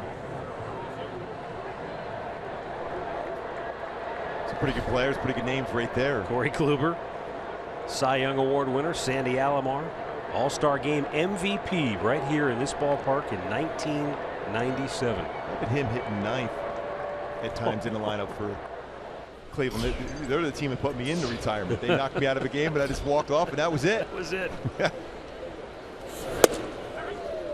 Mike Clevenger with a first pitch strike to Johnny Giavotella. Giavotella might have had the key at bat in this game so far. It came with one out in the second. There were Angels at second and third, and he scorched a ball to third base that looked like it was going to go down into the left field corner and score two. Instead, Jose Ramirez made a fantastic backhanded diving stop. This time, he backs up a step or two and throws out Giavotella. And a lot of times when you get back to the dugout, if you're a hitter like Johnny Giavotella, to say, listen, can you avoid Jose Ramirez? He's made a couple good plays against you. Think of somewhere else in the field playing in, just in case that Giavotella would think about a bunt. Tough little in-between hop, but still a firm throw to get Giavotella at first. Mark, I remember when Eddie Murray was the hitting coach here in Cleveland. He used to tell players all the time, hitters would hit a ball like that and they'd come back and they'd be mad. And he said, hey, baseball's been played for over 100 years. They've had a guy standing there all those years. Don't hit it there. You know, but Eddie was one of those great hitters who could probably will the ball 10 feet to the right or left of the third baseman and get a base hit. And also big enough to be able to say that without the hitter true. thinking about dropping them. Because the hitters go, well, I hit the ball well. He goes, well, that's why the defender's there. Nick Buss. Clevenger lost his glove trying to corral that. Lucky for him, he didn't throw his glove at the ball, but it just flew off his hand when he was trying to make a play on it. And right back up the middle by Nick Buss. So often we see pitchers now with that try that backhand play, the no look one. Gets them in a lot of highlights, but a lot of times when you look back where your infielder's at, just let the baseball go, especially when you have Lindor behind you. That deflects off his glove or hand, that's going to end up being a hit. Mark, I've got to tell you, I don't think I've seen a glove come off a player's hand and go that far in all the years I've been doing this now. Well, you had two rookies in their first game hit home runs in New York, so you're starting to see it all here now. I remember many years ago, Cliff Lee, early in his career, had a rough start in Toronto, and as he was shown the door early on his way to the dugout, he launched his glove about 25 rows deep into the seats at the Rogers Center. But he did that on purpose. Yeah, that stadium will do it to you every once in a while. That's a pretty good hitter's yard. And a pretty good lineup over the years, too. Yeah. Mike Clevenger's made 70 pitches. 42 of those have been strikes. He's retired 5 in a row, and he's only allowed the one run. That came in the second inning. That run scored on that hard hit ground ball by Giavotella, in which he was robbed of a hit and probably should have had 2 RBIs. He got the one on the ground out.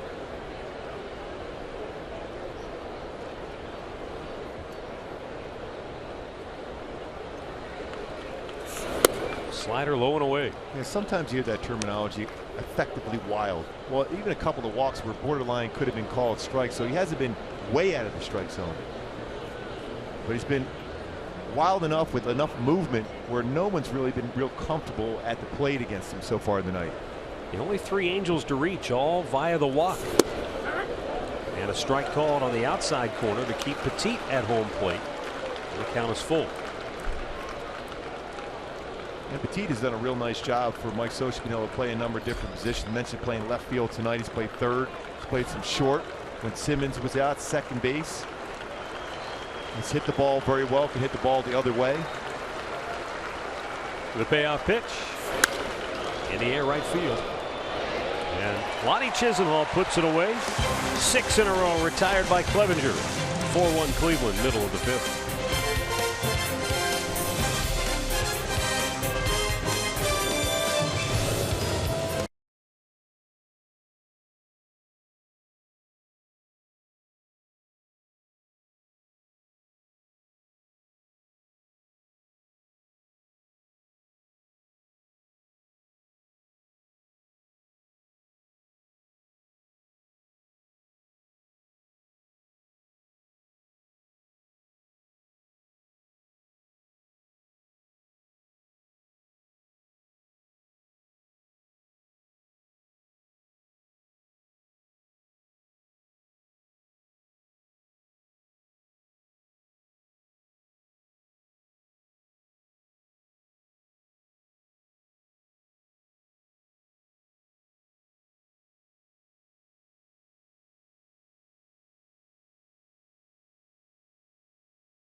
infield wall here at Progressive Field.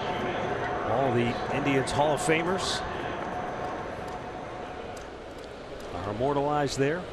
Jim Thome, the latest member of the organization to be inducted into the Cleveland Indians Hall of Fame. What a great power hitter he was. And unfortunately for Angels fans, they saw a lot of Jim Thome in his heyday. Oh, yes.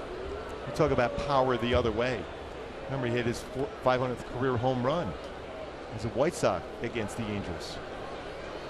There he is. Jim Thome came back here in 2011. 13th round pick. Talk about strong and big and intimidating at the plate. Extremely.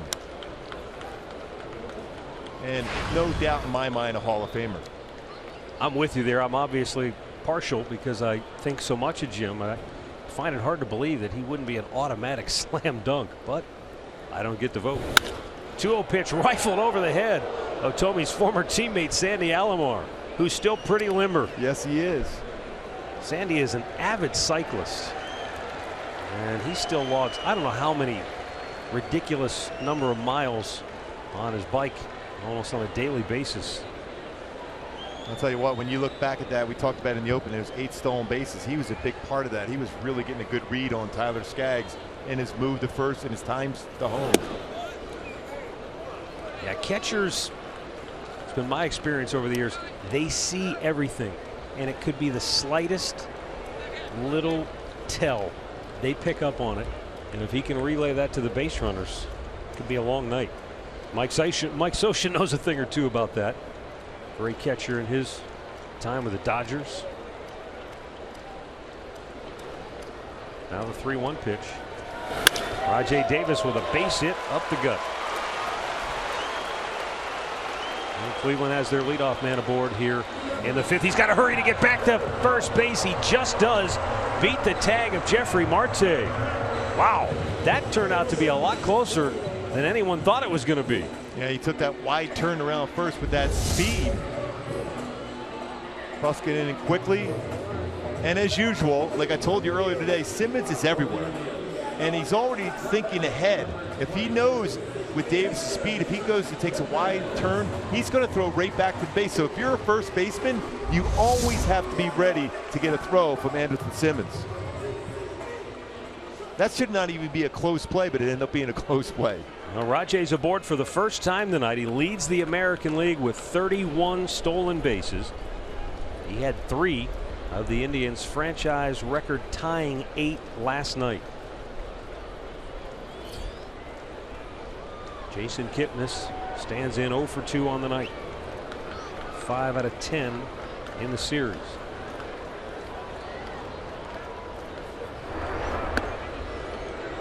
The Angels do shift 3 to the right side of the infield for Kipnis. And it's funny, you know, Gooby, we look at the shifts nowadays, and I think to myself, boy, Kipnis hits a lot of balls the other way. I'm surprised that teams would shift on him, but what they're banking on is that if he hits a ground ball, it's going to be on the right side. He doesn't hit many ground balls the other way. If Kipnis hits the ball the other way, it's usually a line drive to left field, and so it doesn't really matter to them to lose their shortstop on the left side of the infield. And you see Buss in their center fielder playing left center field to take away that ball to the other way in the air, not on the ground. Meantime, Shoemaker keeping a close eye on Davis.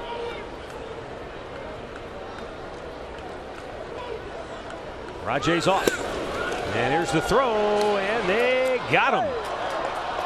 So Jet Bandy has been equal to the task so far here tonight. The Indians have 1 steal, but he's thrown out a pair. Well, we were talking earlier about Jet Bandy before the game, and even with Mike Scioscia, he is so proud of this release, and it ended up being a perfect pitch away like that, and a quick tag again by Simmons before Davis can get to the base. And Davis has only been thrown out 3 times this entire season. But Bandy's release so quick, the transfer excellent, and he keeps those shoulders squared up and quick on the throw. Well, I have to tell you, I think because of Jet Bandy, this is still a 3-run game, because that key situation in the 3rd inning when the Indians had their first 2 on, nobody out, he threw out Lindor trying to steal 3rd. That changed the complexion of that inning big time. Completely, you're right, Matt. Yeah, when you look at the size of Jett Bandy, he is a very tall catcher, very similar to Sandy Alomar Jr. and Matt Wieters with Baltimore. Joe Mauer, when he used to be the catcher at that point with the Minnesota Twins, has now moved over to the first. It's not easy. That's a lot of moving parts. And to be that quick on your throw and have those soft hands behind the plate, Jett Bandy is really a solid defender.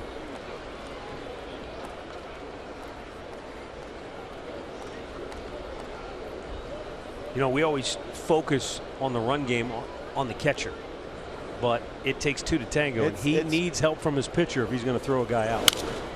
And one thing to keep in mind, coming into this game for Matt Shoemaker, he's allowed 10 stolen bases in 12 attempts against him. So his times at the plate, not necessarily the fastest, but he was quicker there, and he gave Bandy an opportunity because it was the high fastball towards that glove side, so the transfer was that much quicker.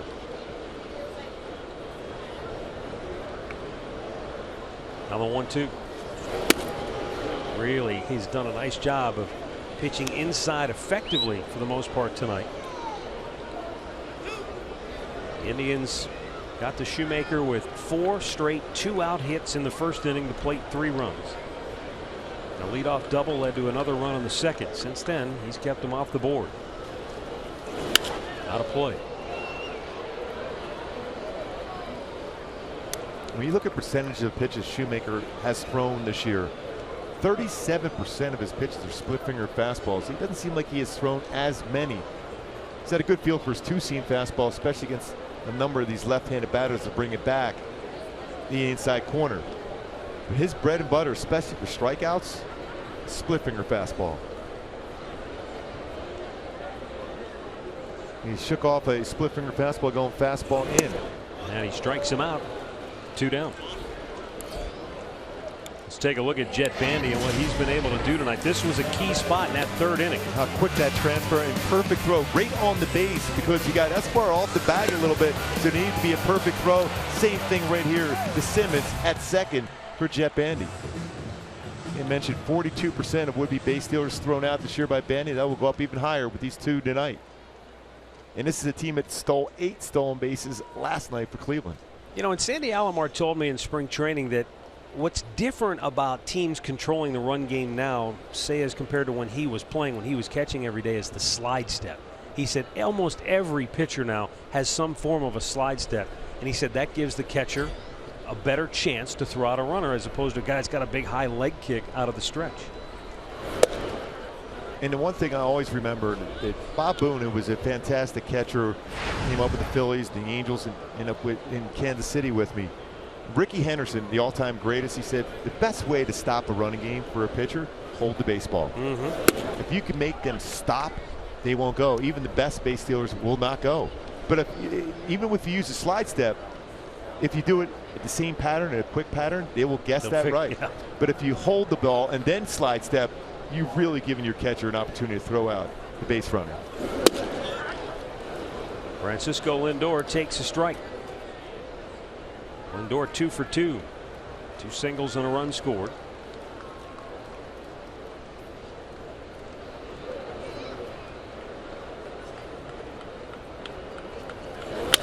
And he's got his 3rd hit of the night, and once again he just waits back so well and just punched that ball up the middle. When I look at this lineup for Cleveland, if Michael Brantley was in this lineup, don't you think Lindor would probably slide into that number 2 spot potentially? Or was he always going to be the number 3 guy? Because when you look at his swing, not the typical, prototypical, I should say, number 3 hitter, because you think of guys that driving the ball out of the ballpark. He has power, but he uses the field so well with his swing. You can put him in any spot really in the lineup when you think about it for Terry Francona. Yeah, Mark, my guess is that Brantley might have hit 5th behind Mike Napoli.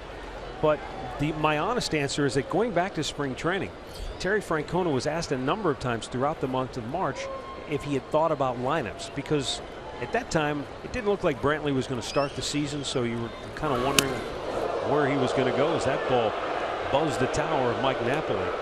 That's a split finger fastball. You hear the reaction for the crowd.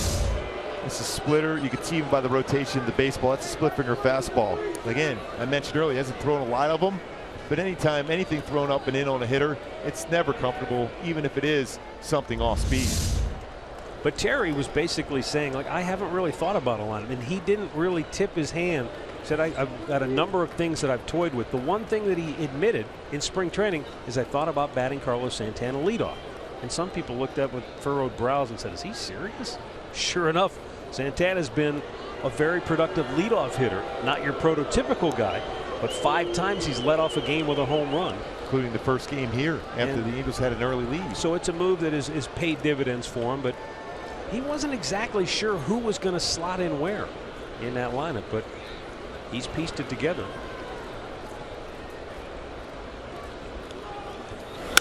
Napoli pops one up. Shallow right, out goes Giovatello. This one could bring rain. I was going to say that, but we've seen enough of that. No runs, 2 hits, a man left after 5, 4-1 Cleveland.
Game Day live game video highlights, StatCast news, and more.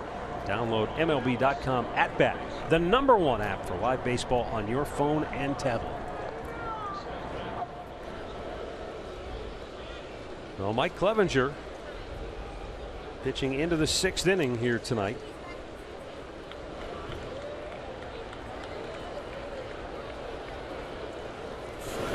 And a first ball line drive caught by Ramirez, his 2nd. Amazing play of the game. At this point, the Angels are hoping that Ramirez goes back out to the outfield. He's played 40 games in the outfield and at third base, 40 or more, I should say. And look at that quick reaction he has. That baseball again was scolded twice now. Escobar has hit the ball well, and very good defensive plays in the infield. One by Martinez and that one by Ramirez. And Escobar's had a fantastic season hitting for the Angels, coming in .316 batting average. What can you do, right? He's saying that's twice now. Yeah. Yeah, I don't think that was the peace sign. No. I don't think he's thinking about love. And Cole Calhoun 0 for 2 is called out on strikes and is grounded out tonight.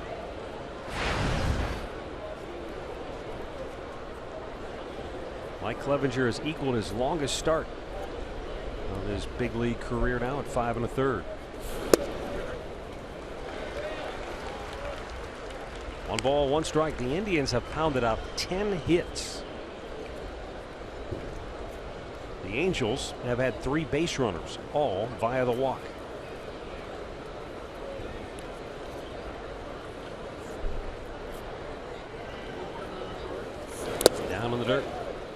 can see Chris Jimenez, the Indians catcher, he wanted that ball down in the dirt, and that's where Clevenger threw it. Dan Otero getting up in the bullpen.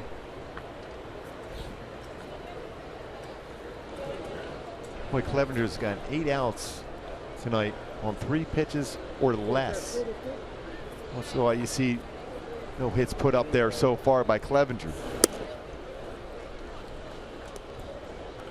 Again, when you have defensive plays made behind you like that, you're more apt to be aggressive. You know, he has allowed 3 walks. They haven't been way out of the strike zone. A couple borderline plays, but there's been some outstanding defensive plays in the infield for him tonight. When you talk about coverage in an infield, well, the Indians have it with this defense. Clevenger's 3-1. Fouled out of play. Mike Clevenger was 23 years old, and he was pitching at A-ball in the Angels organization. He just finished a workout in a weight room when the coaches came to him and said, we've got to talk. You've just been traded to Cleveland. And Mike said it didn't even register at first. I was like, wait, what'd you say? Yeah. You know, and you could probably relate to that. When you're a young player, you come up with an organization, you feel like you're going to be there for your whole career. It's like, it's family. And then all of a sudden, you're not part of the family that nurtured you along as far as from the draft. That ball's hit hard, but Naquin has a good beat on it and runs it down 2 away. Well, the Indians defense has been on point tonight. Range, outstanding plays. What a play by Ramirez. That's going to be a 2-run double down the line. Then you got Martinez into the outfield grass. A baseball hit well by Escobar. And that's again, line drive. Ramirez makes the play. So you're talking about range to the glove side, to the backhand. That'll make you more apt to throw a lot more strikes and work quickly on the mound when you have that type of defense working behind you.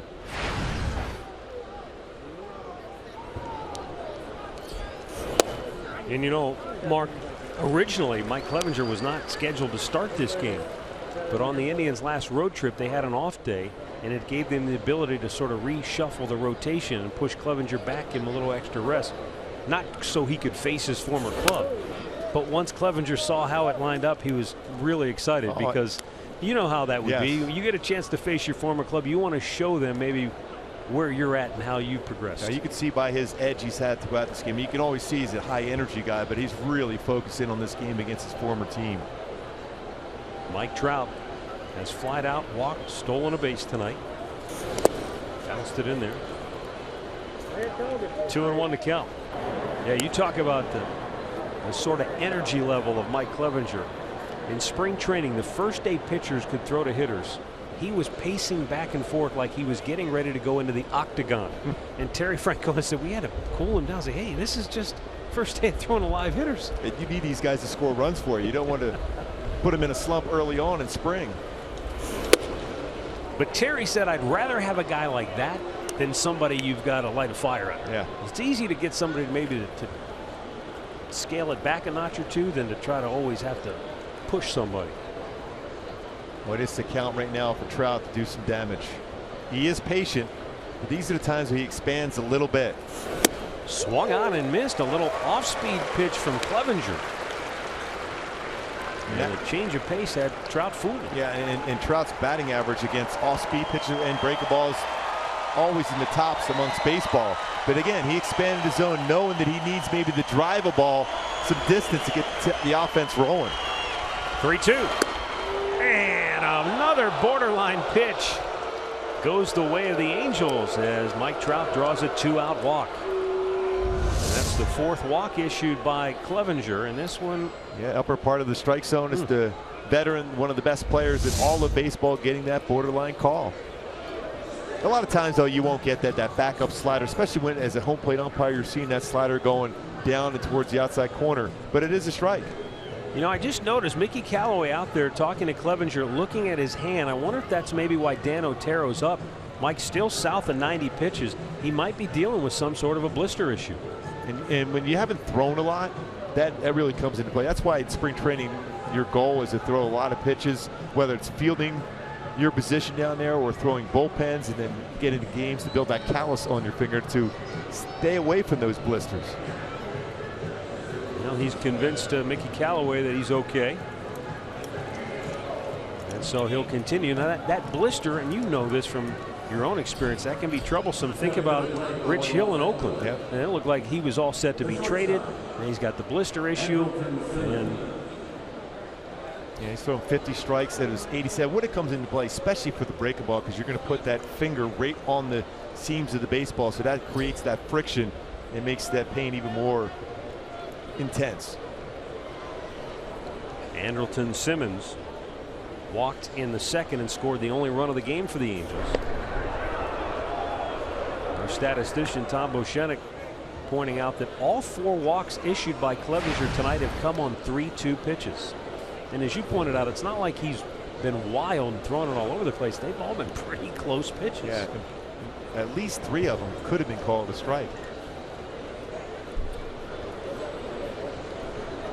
Now Simmons awaits with Trout at first. Oh, he's a threat to go. There's an off-speed pitch in for a strike. And I would not be surprised if he Trout going again. When you have Andrelton Simmons hit number 4 for Albert Pujols getting the day off for the Angels, 1 home run, 24 RBI. He's got a better chance of driving in Trout from second base than he does at first. And with Trout's speed, get in the scoring position and allow Simmons, who's a very good contact hitter, line drive hitter, to drive him home. Down low, 1-1. At 36 years old, Mike Scioscia giving Albert Pujols a night off. He's hit 21 homers and driven in 89 this year for the Angels. He's had an unbelievable season, Albert. And everyone is, well, is he on the decline? Yeah, the batting average. But he's a run producer. He's at the tops as far as RBIs in baseball. And that's what Mike Scioscia wants from Albert Pujols.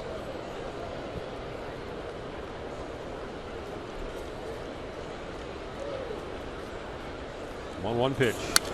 Fouled right back. He was on it. And Trout looked runnerish right there. It's at first base. He was drifting, trying to time him. Didn't feel comfortable going at that point, if that's a word. Is that your Philly education coming Yes. back here? That Philly public, is that public school or parochial? How did that work out for you back in the day? I will say though, I signed my letter of intent to Duke University, so that's my Duke education, almost. Now the 1-2 coming to Simmons. There goes Trout, and a ground ball just off the glove of Lindor, and a good heads-up base running job by Trout as he gets to third base with 2 down. See, he was runnerish. He was able to go. That's the first hit of the night for the Angels. It comes with 2 outs in the 6th inning. A nice hand for Mike Clevenger from the crowd as Terry Francona is going to go to the bullpen. The tying run will be at the plate for the Angels here in the 6th inning. Clevenger with his longest start of his young professional career. Terry Francona wants to check that blister out before he heads off. We've got a timeout. 4-1 Cleveland.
For Cleveland, with Angels at first and third and 2 down in the 6th. Cleveland leading it 4-1.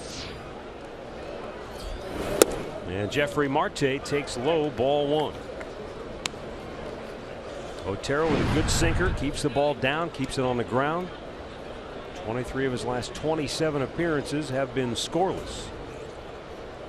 Well, he has outstanding career numbers against the Angels, also 1-0 with a 0.69 ERA. He's got a lot of ground ball outs throughout his career against the Angels. He's got that power sinker, slider, changeup. Last appearance came in Washington 3 nights ago, and he worked 2 scoreless innings. He's been a guy that has sort of emerged as a very good go-to guy for Terry Francona in that bullpen. And you know, Mark, year to year bullpens change, they evolve, and teams are always looking to add maybe a different arm angle, a different look for the bullpen. And, you know, you get a guy in spring training, you never know how it's going to work out, but Dan Otero has done a terrific job, as you see Mike Clevenger talking with Danny Salazar, who's currently on the DL, and that's why Clevenger is in the rotation currently. Amazing, just 1 hit allowed, 4 walks, 3 strikeouts. Excellent effort with good movement throughout for Clevenger. 2-1 pitch hit to left. Rajai Davis makes the catch, and the Angels strand a pair. Middle of the 6th, 4-1 Cleveland.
#1 live streaming sports service delivers everything you have come to expect and more. You can watch every out-of-market game live in HD on over 400 supported devices. Includes a free subscription to At-Bat Premium, the #1 app for live baseball. Visit MLB.tv for details. Isn't it amazing now? You can watch a ball game anywhere you can get a cell signal or whatever. It is amazing. I know my son does that quite a bit back home. You and I are quickly becoming dinosaurs, my yes. friend. The technology train left us at the station.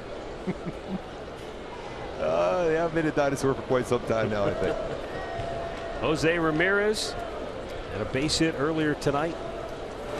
He's made a couple of sensational defensive plays. And Marte has to hurry to beat him to the bag. Round #1.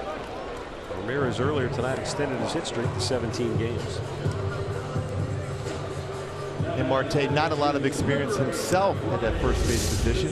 That ball was hit well by Ramirez, keeps it in front, squares up, takes it off the body, and then realizes he's got to get over there quickly. And that's the one thing you'd like to see from your team. whether you're Terry Francona or Mike Scioscia, anything hit, even though that ball was hit right on the nose, right at an infielder, he's still going hard down the line to try to beat that out. So often a hitter, even though they're not going to get rewarded with a base hit, so they kind of give up on it, but he was running hard down the line all the way. Lonnie Chisenhall had a key 2-out, 2-run single in the first that made it a 3-run first inning for Cleveland.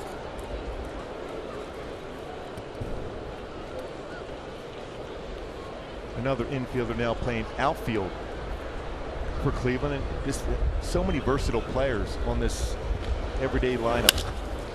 Lonnie lifts one to fairly deep left. Back is Petit, just shy of the warning track. 2 down. Hey, before the monster Diaz-McGregor rematch, UFC 202 begins on FS1. Explosive, undefeated, and going for 10 straight wins. Cody Garbrandt faces veteran striker Takeya Mizugaki, plus Pennington battles Phillips. UFC 202 prelims next Saturday at 7 Eastern on FS1, or watch it live on Fox Sports Go. Some outstanding names. They got a lot of vowels and everything like me. Denny Matthews tells, without a doubt, the funniest story of one of your first ever spring training games. The public address announcer, you're on the road. We can't repeat the story on the air, but suffice to say the PA announcer was absolutely bedeviled by how to pronounce your last name. Well, even as I was making my debut in Kansas City at home, so I'm thinking, all right, I'm in pretty good shape there. So I'm pitching the third game, and the PA announcer says, making his debut on Wednesday is Mark Gazuba. And I'm thinking, okay, I'm going to be here for one start. I'm gone. But it was great. Dick Hauser was our manager. He quickly picked up the phone and said a few other words besides get it right. And, hey, making his debut on Wednesday, Mark Gubazar. It was there great. We go. And I said, oh, I got my manager's got my back. Call. Yeah. Gazuba. Tyler Naquin lays off the high fastball, 1-2. Thinking of that Fred Flintstone thing, Gazoo. I'll be walking around with the helmet on. The great Gazoo. Yes.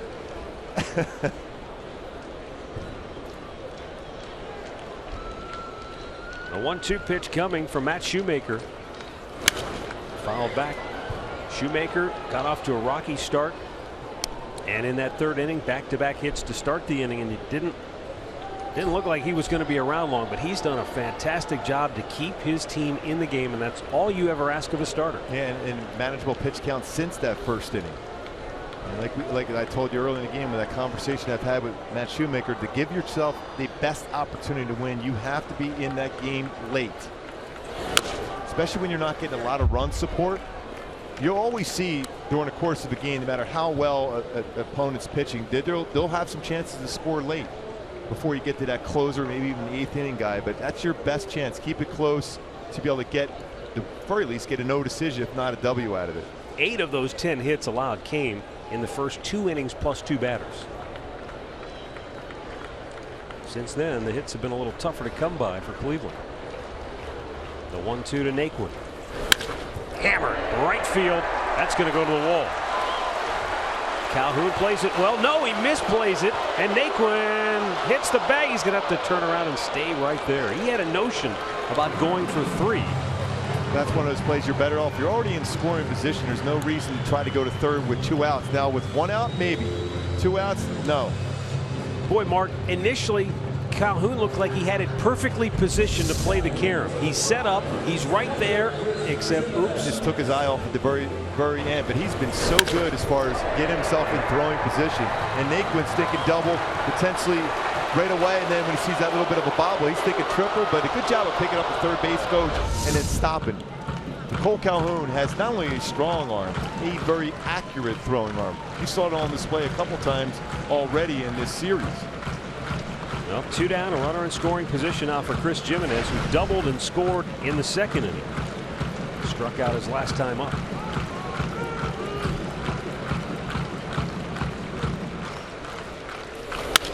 And he shoots one into right field, a base hit. Naquin around third.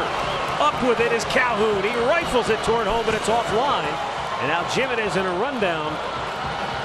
He'll be tagged out, but the run scores.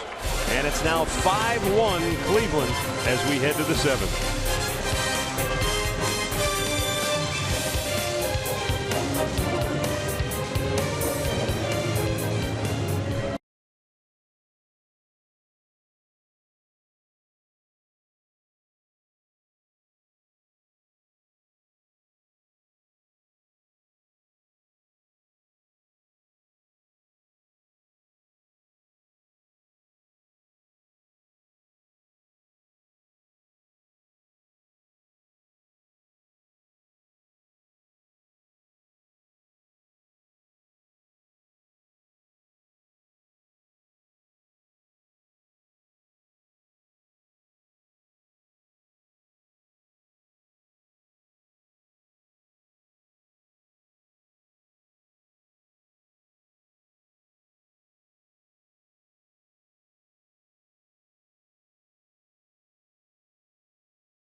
Jose Ramirez had an RBI double in the first, extending his hitting streak to 17 games. He's also made a couple of tremendous defensive plays. Lonnie Chisnall had a 2-out, 2-run single in a 3-run Cleveland first inning. Mike Clevenger took a no-hitter into the 6th, giving up just 1 hit. And Matt Shoemaker he's really pitched a nice ball game. He gave up the ugly first inning because he had 2 outs and nobody on base and gave up the 3 runs. Yeah, and that consisted of an infield single to start with and a flare out to the outfield by Napoli before a few better swings from Cleveland. But the Indians in this series, 20 hits with 2 strikes on them. That's outstanding. Well, and I understand why Shoemaker's upset in the dugout, because it's another 2-out base hit that scores a run. And those are backbreakers for a ball club. He's kept his team in it. Now the deficit swells to 4 runs as we enter the 7th inning, and Brian Shaw pitching for the 2nd straight night for Cleveland. Worked a scoreless inning last night. He induces a pop-up off the bat of Jet Bandy. Michael Martinez has it for out number 1. You talk about different arms and arm angles for this bullpen for Cleveland. When you look at teams that are successful, especially when it comes to postseason runs, it's a deep bullpen and different looks. You know, you'll have like Shaw throws a lot of cut fastballs, and then you have at the back end of your bullpen, you got Cody Allen who throws gas, and then you have Andrew Miller who's got great gas but a nasty swing and miss wipeout slider. Yeah. Well, right now it would appear that Terry Francona has his bullpen set up to use the way he would like to, and a lot of what Terry is going to decide to do late in games depends on the matchups. You know, if Andrew Miller is needed in the 8th inning because of a left-handed hitter matchup, he'll go to him in the 8th. If he wants to close him in the 9th because that's where the left-handed hitters sit, he can use him in the 9th. The great thing is Cody Allen and Andrew Miller both are just of the mindset, we want to win. We don't care how we're used or when we're pitched. And you know, Mark, you've been around pitchers. Sometimes guys want to know their role. They don't feel comfortable unless they know specifically what their role is. I think if you have a manager who's willing to bring them into the office and say, hey, listen, what do you feel is best for us as a team? And when you have players like Allen and Miller saying, I want to do whatever it takes to win games. You could pitch me in the 6th inning. I'm all right with that as long as we win. And that's the culture you see up in San Francisco with Bruce Bochy, with 3 world championships they've had over the last 6 years, because they have that mentality. Weak ground ball to first. Napoli will take it himself. 2 quick outs. Now look at Madison Bumgarner as a great example of that in the World Series. And he came out of the bullpen on what, a couple of days rest? 5 innings. It's unbelievable. Nick Buss making his Angels debut here tonight is 0 for 2. The goal of every athlete is to win a championship, and you obviously get the experience that you saw this just a couple months ago with the Cavaliers here. The energy that brings to a city. Well, that same feeling they have for the city is definitely in that clubhouse when you have a chance to put yourself in position to win a championship. Mark, you've been coming here a long time. You're well aware of the long-suffering fate of Cleveland sports fans. What that did for this city is hard to calculate, hard to put into words, other than you had to see it. You had to be here to feel it. It was incredible. And it was not lost on the guys in the Indians clubhouse. They saw how the city reacted, and I think they fed off of that. It almost coincided with their 14-game win streak. When the Cavaliers won it all, they went on a tear, and I think they definitely. And looking from afar, I saw some of those games, and they made some comebacks in some of those games to be able to keep that streak alive. So there's no doubt you feed off the energy. I know early in the season you guys had some tough weather out here. The crowds weren't like we used to always see when it was Jacobs Field here. They're back now. Well, Brian Shaw with a 1-2-3 7th inning strikes out Buss. Stretch time in Cleveland.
first ever NBA championship. It was a long time coming in. It was quite a celebration. The Browns last won the NFL championship. This predates the Super Bowl back in 1964 when they beat the Colts in the title game. And of course, the Indians' last world championship came in 1948. And the parade they had for the Cavaliers, it was like unbelievable. That's just a few people.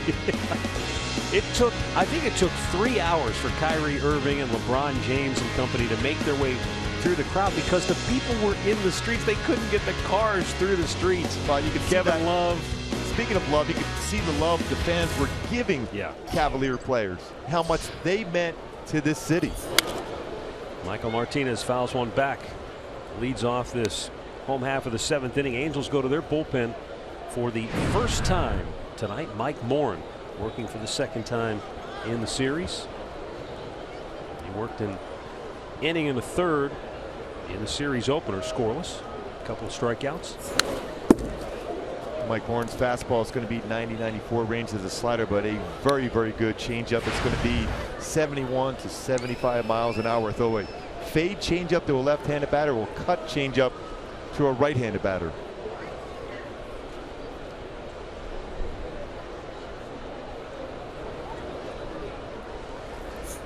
And he strikes him out. One down.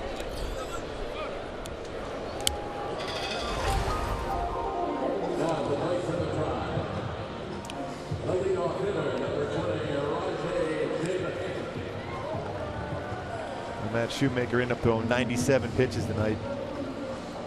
7 of the 12 hits came with 2 strikes. And that's the thing that frustrates you as a pitcher, because like I said earlier, when you get 2 strikes, you feel like you're in command. But these Cleveland hitters don't feel that's the case. That's when they shorten up and use the whole field. Well, Mark, for so many years, you always heard about hitters having a 2-strike approach. In other words, you shorten up, you maybe you choke up. Back in the old days, you would always have, you choke up, you try to get short to the ball, put it in play, make something happen. For a while there, that seemed like it went away. But Ty Van Berkeley, who works with all of these hitters, he and Matt Quintaro, the assistant hitting coach, a lot of these guys seem to have a legitimate 2-strike approach.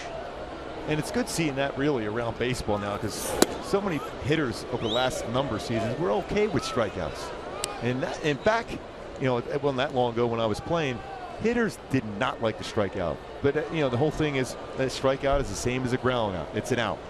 So don't shorten up the swing necessarily, looking to drive the ball. Well, you're seeing more now with the premium put on defense and shifts where you're altering your swings, shortening up. This is playable. Yunel Escobar gives way to Andrelton Simmons, 2 down. I think there are no absolutes. That's what I think. And too many times we get caught up in absolutes in sports. And I can understand where the statistical driven people look at it and say, look, an out's an out. There's no difference between a strikeout or a ground out. But situationally, there's a huge difference. If there's nobody on base and you're Mike Napoli, strikeout or ground out really isn't that big a difference. But if you're a speed guy and you can put the ball in play, something might happen to where you reach base and keeps an inning alive. And even if you make it out, that next time around, they're going to be forced to come in on the baseball a little bit quicker. And Mike Trout, we talked about his adjustments he's made. A couple of years ago, high strikeout total. He's cut back on that the last couple of seasons. Why? Because he shortens up. If you notice, when he has 2 strikes on him, he will choke up on the bat. He's trying to hit the ball the other way. Batting average when he's behind in the count, Trout, is well over 300. 322, as a matter of fact, behind in the count. That's talking about making adjustments, not to think in terms of, oh, I'm going to try to hit a ball out of the ballpark. Pitcher's going to make a quality pitch against me. I'm going to shorten up and hit the ball the other way. Now, you get the count in your favor. You're looking for your pitch because you're going to do damage with it. That's a different story. Yeah, you can let it out when you're a 1-0, 2-0 count, no doubt. Jason Kipnis fouls one back. I mentioned earlier, Mark, that in the first 2 games of the series, 8 of the 9 Indian starters had at least 1 hit. They've done it again here tonight. Kipnis, believe it or not, the only Indians hitter without a hit so far tonight. And he's averaged about 30 hits every month. I mentioned earlier how consistent he's been going back to the month of May at 30 hits, June 28, 33 in July. And he's got 13, and we're not even halfway through August. And he's never really changed his approach. He has that bat flat, and then he brings it up as the pitcher's going to deliver the pitch. He's got good speed. He can steal you a base. He's always been a doubles machine. He had 4 hits last night. 2 of them doubles, scored 3 times.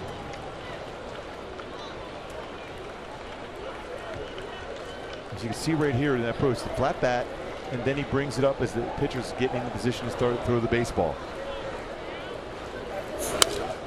And all hitters have different timing mechanisms.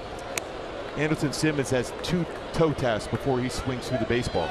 He didn't do that earlier in the season, but he went back to when he was successful swinging the bat for the Braves. Looking at tape, Mike Trout is a guy with a high leg kick. Albert Pujols a short stride. So all hitters have different type of timing mechanisms to make sure they're able to clear their swing path and make good contact. The 2-2 popped out of play. The one thing that I've always found somewhat fascinating is that you can take the craziest stance you can think of. Who was the guy that used to stand like this and he would be squared? Actually, his shoulders would be squared to the pitcher.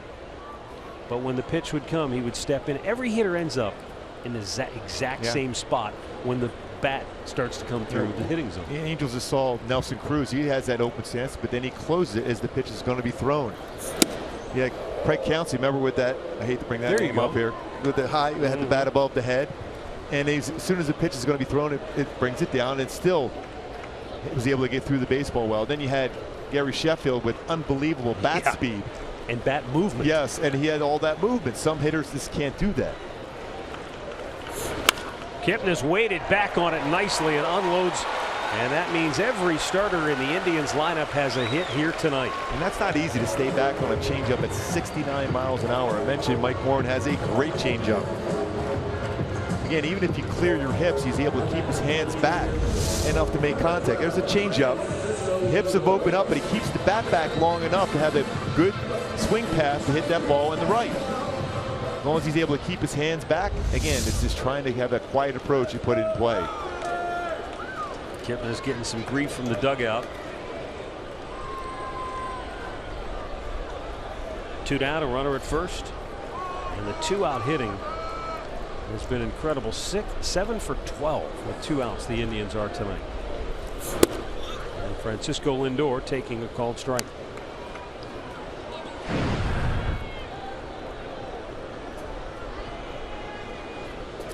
And there's nothing that upsets a pitching coach more than that success with 2 outs. Because a lot of times you think in terms of, is the focus continue to be there with 2 outs as you had to start the inning? A lot of times pitchers kind of let down. They get the first 2 outs. All of a sudden they're behind in the counts, and then a base hit, and then another one, and then they're in trouble. Boy, Sandy Alomar with some fancy footwork. Earlier he had to duck. This time he did the old Texas 2-step, which is appropriate because he makes his off-season home now down in Dallas. But what's the footwork here? He's had to move a little bit. That's a big man, have to move a lot. You said he likes to ride the bicycle quite a bit. He's using all that talent tonight. He is. 0-2 count on Lindor.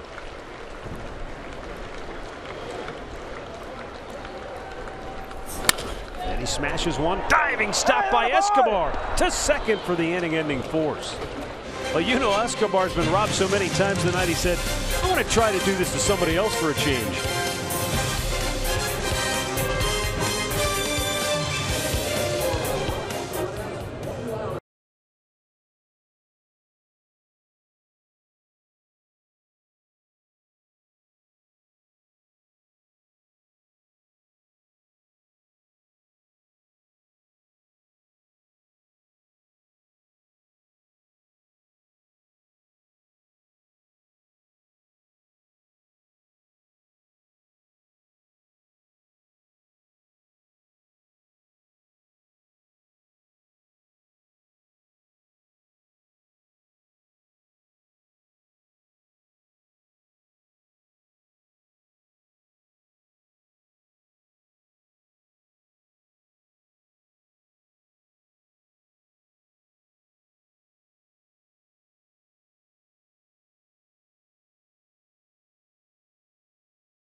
Pretty good indication why Lindor is so good on outside pitch. Look how far this baseball has traveled to the home plate area where he's staying back. The head is still, and the approach to hit the ball the other way. Even a better angle right here. That baseball is beyond the front part of the plate, and he lines it. Good play by Escobar, but a perfect swing once again for Lindor. We talked about 335 batting average coming into the game on outside pitches. Andrew Miller coming on to pitch the 8th inning. Andrew Miller, a huge acquisition by the Indians at the trading deadline from the Yankees. And a first pitch strike into Gregorio Petit. Miller's got an electric fastball, but it's that frisbee wipeout slider that can be devastating for both left and right-handed hitters. And the angle he throws that slider at. You just really, as a hitter, you don't see the baseball well out of his hand. And so often we hear that guy's got a great power arm, but if they see the baseball out of your hand longer, the hitter has a chance. But if you have deception and stuff, that much more difficult to hit.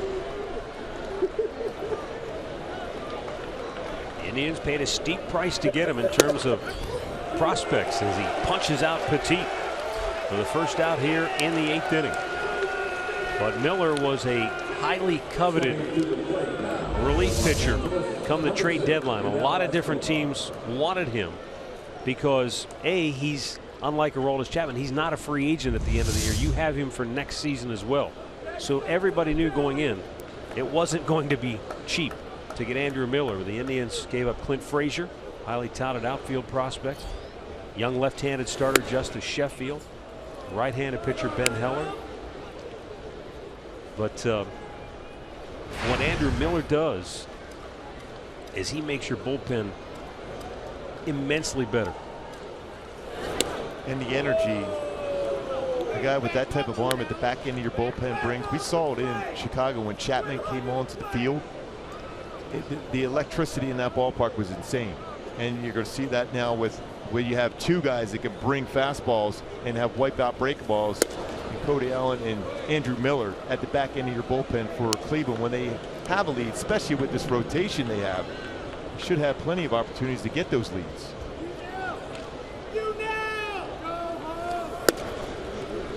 And Miller just missing a rare walk issued by the left-hander. One-on-one out now for left-handed hitting Cole Calhoun. You want to talk about an uncomfortable at bat for a left-handed hitter. I remember when we were in New York, Brett Gardner of the Yankees, who was Miller's teammate, got a base hit off of him, and he said after the game, he said, that's the most uncomfortable at bat I can remember. He said when Andrew delivers the ball as a left-handed hitter, you can barely see it. It's coming from behind you. And he said he's got the fastball, and then he throws that slider. And that bounces off the glove of Jimenez, but Escobar holding it first. And one thing about Calhoun, though, he stays in very well against left-handed pitching, hitting .297 this year against lefties.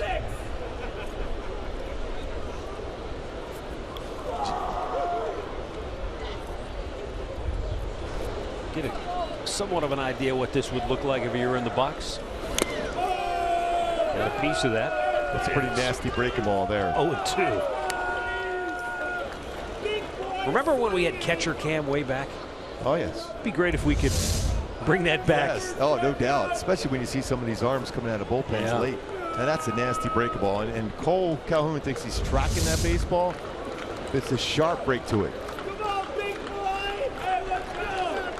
And the 0-2. See, he stays in there well. That's a good swing, especially on an 0-2 count.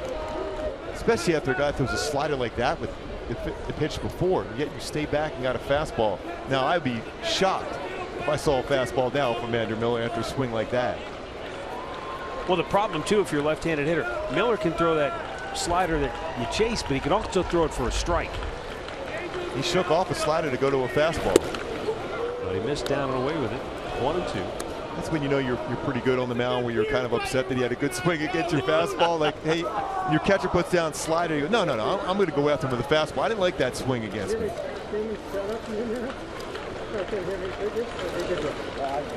This time he's going to go back to the slider. Swung on and missed. Second strikeout for Miller, 2 down in the inning. And this is what makes, for me, I always love this part of the game where you have the premier player in the game against a dominant arm like this, and Andrew Miller coming up after this swing and miss for Cole Calhoun against Miller. You got Trout going against him. Now, Trout doesn't swing at the first pitch often, but if you look at numbers, you think in terms of Miller, there's a lot of first pitch fastballs. That's when Trout will swing and attack the first pitch. Batting average on 0-0 counts when he puts into play .583 for Trout. And he started him off with a breaking ball, so he's taking all the way. It's a great equalizer for a pitcher. If you think he's sitting fastball, you just flip one in there. And that's the one he could throw for a strike. Tied him up with a good fastball. And that's just bearing right in on your thumbs if you're a hitter. Yeah, that's 96. The best you could do is flare that into the outfield. As quick as Trout is, he's got a short, compact swing. Very difficult to square up. Just after midnight here in Cleveland, the 0-2 pitch. Swung on and missed. He struck him out. Miller strikes out 3 of the 8.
And Steaua, Bucharest, they're going to battle Serio Uguaro and Manchester City as the playoff round begins. UEFA Champions League, Tuesday at 2 Eastern on FS1. I may never be allowed to read another soccer promo. I'm not sure I didn't just crush those names. Outstanding effort. On the pitch now for the Angels, left-hander Jose Alvarez. He'll be facing 4, 5, and 6 for Cleveland. Mike Napoli, Jose Ramirez, Lonnie Chisenhall duo. Alvarez making his 47th appearance on the year. He worked an inning and 2/3 in the series opener, allowed a run on 2 hits.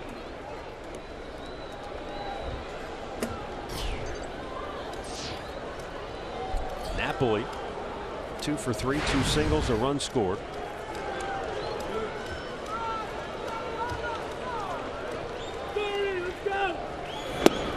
Napoli extended his hitting streak to 13 games earlier tonight.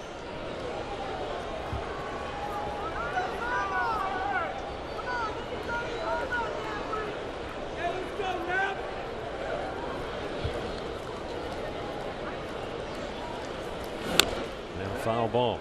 I mentioned earlier, Gooby, the home run that Napoli hit here not long ago. Watch how far this thing goes. Wow. Almost to the very top of the bleachers.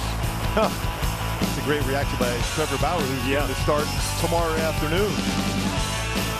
elevated fastball, how quick he is bringing those hands up to get the barrel of the bat on the baseball. That's very similar, just a little bit further out over the plate that he hit out, but that one had enough movement inside to get a swing and miss by Alvarez against Napoli. One down here in the 8th inning. John Adams sitting up at the top of the bleacher section.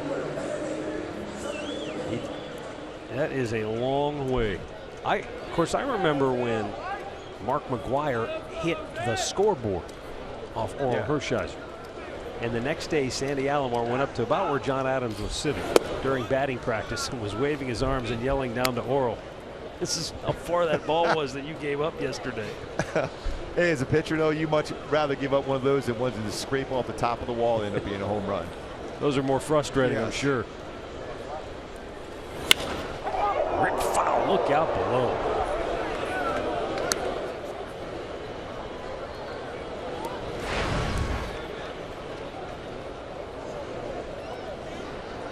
One ball, one strike. One out here in the bottom of the 8th. Cleveland leading at 5-1. They've out-hit the Angels 13-1.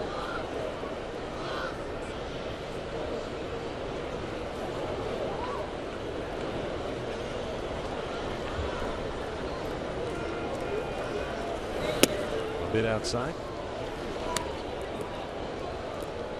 And the last time the Angels were one hit back in August 26, 2015 at Detroit. So she knows at this point, though, still a reasonable chance to get back in this game in the 9th inning, but could not afford any more runs put up on the board by Cleveland. That's down the line, slicing, foul.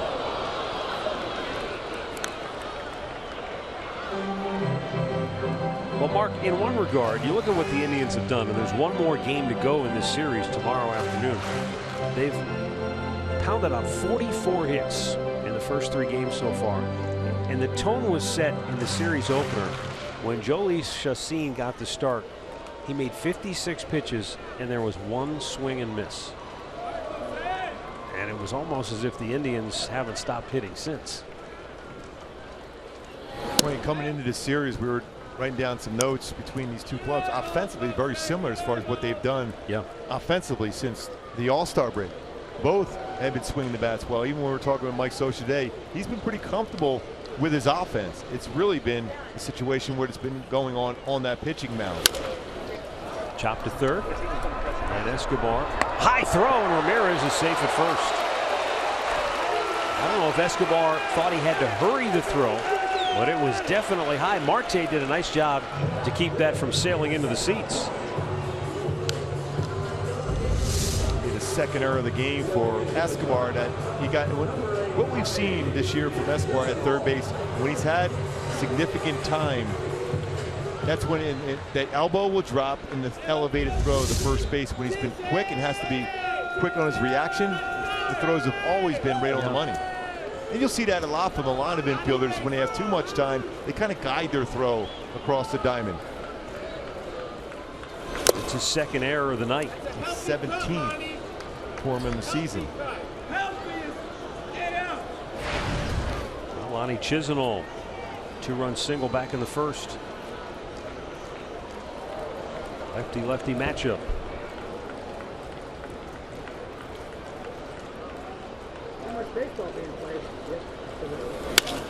And he bloops one toward left field. That's going to drop for a hit. And Ramirez stops at second.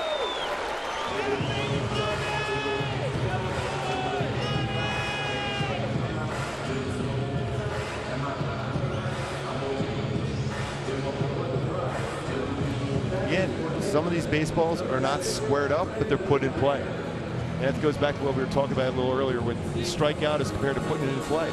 Good things can happen for you as a hitter if you make the defense make a play behind you, as compared to the catcher just throwing that baseball around the diamond after a strikeout. And especially as long as you're staying true to yourself as a hitter. Charlie Emanuel always had that theory, know thyself. And as long as you're staying within what you can do as a hitter, a lot of times good things will happen. Brandon Guyer pinch hitting for Tyler Naquin. Another trade deadline acquisition by the Indians. Not a lot of fanfare surrounding it, but Geyer gives the Indians a proven bat that can really handle left-handed pitching. Geyer has hit .365 against lefties this year. Look at those numbers.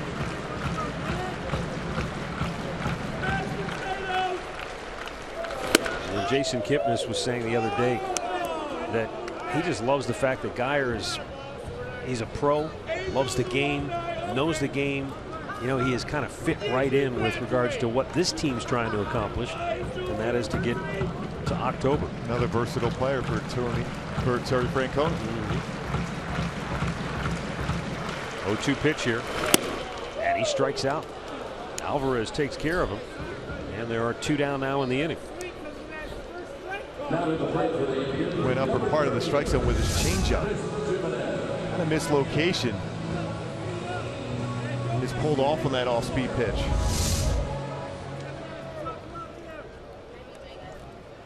Brings up Chris Jimenez, who's had a good night at the dish. 2 for 3, a double. Run scored, a run batted in. And that's been one of the sore spots for the Indians, has been the batting average from their catchers.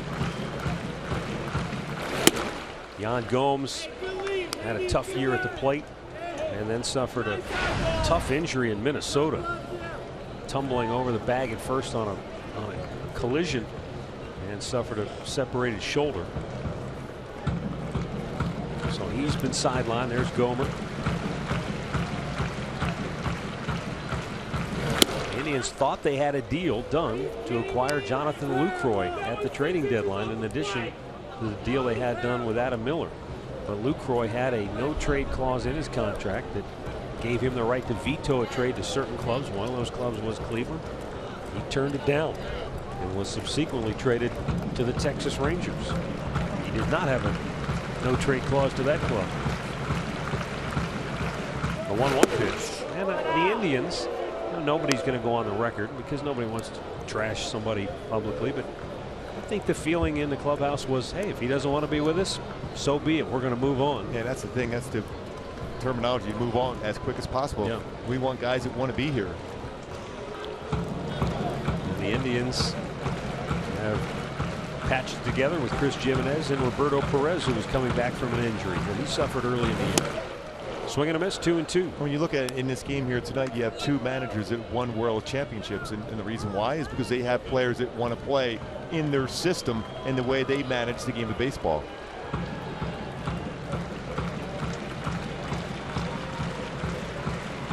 Two on, 2 out. Indians up 4. Batting here in the bottom of the 8th.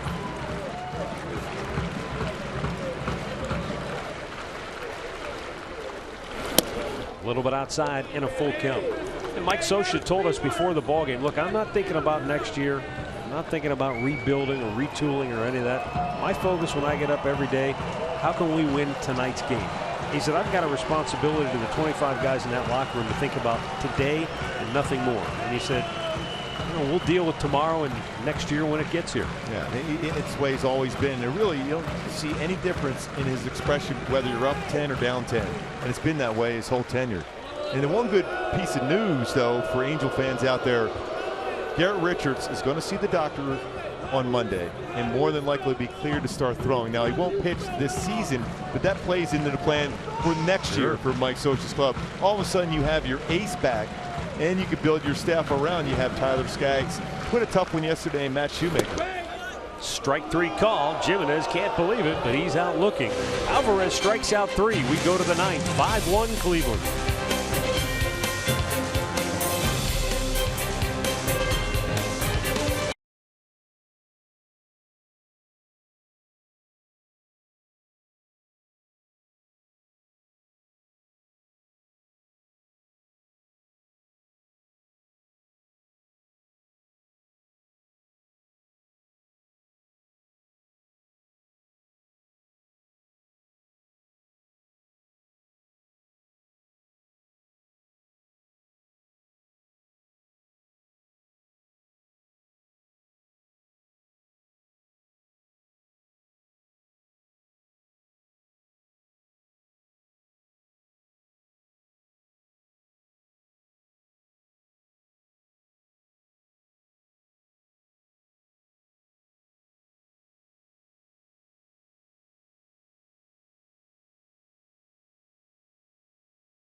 Not a safe situation now that it's a 4-run lead.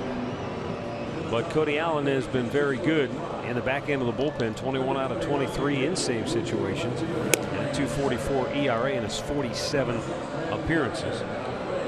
He has the 4, 5, and 6 hitters due up.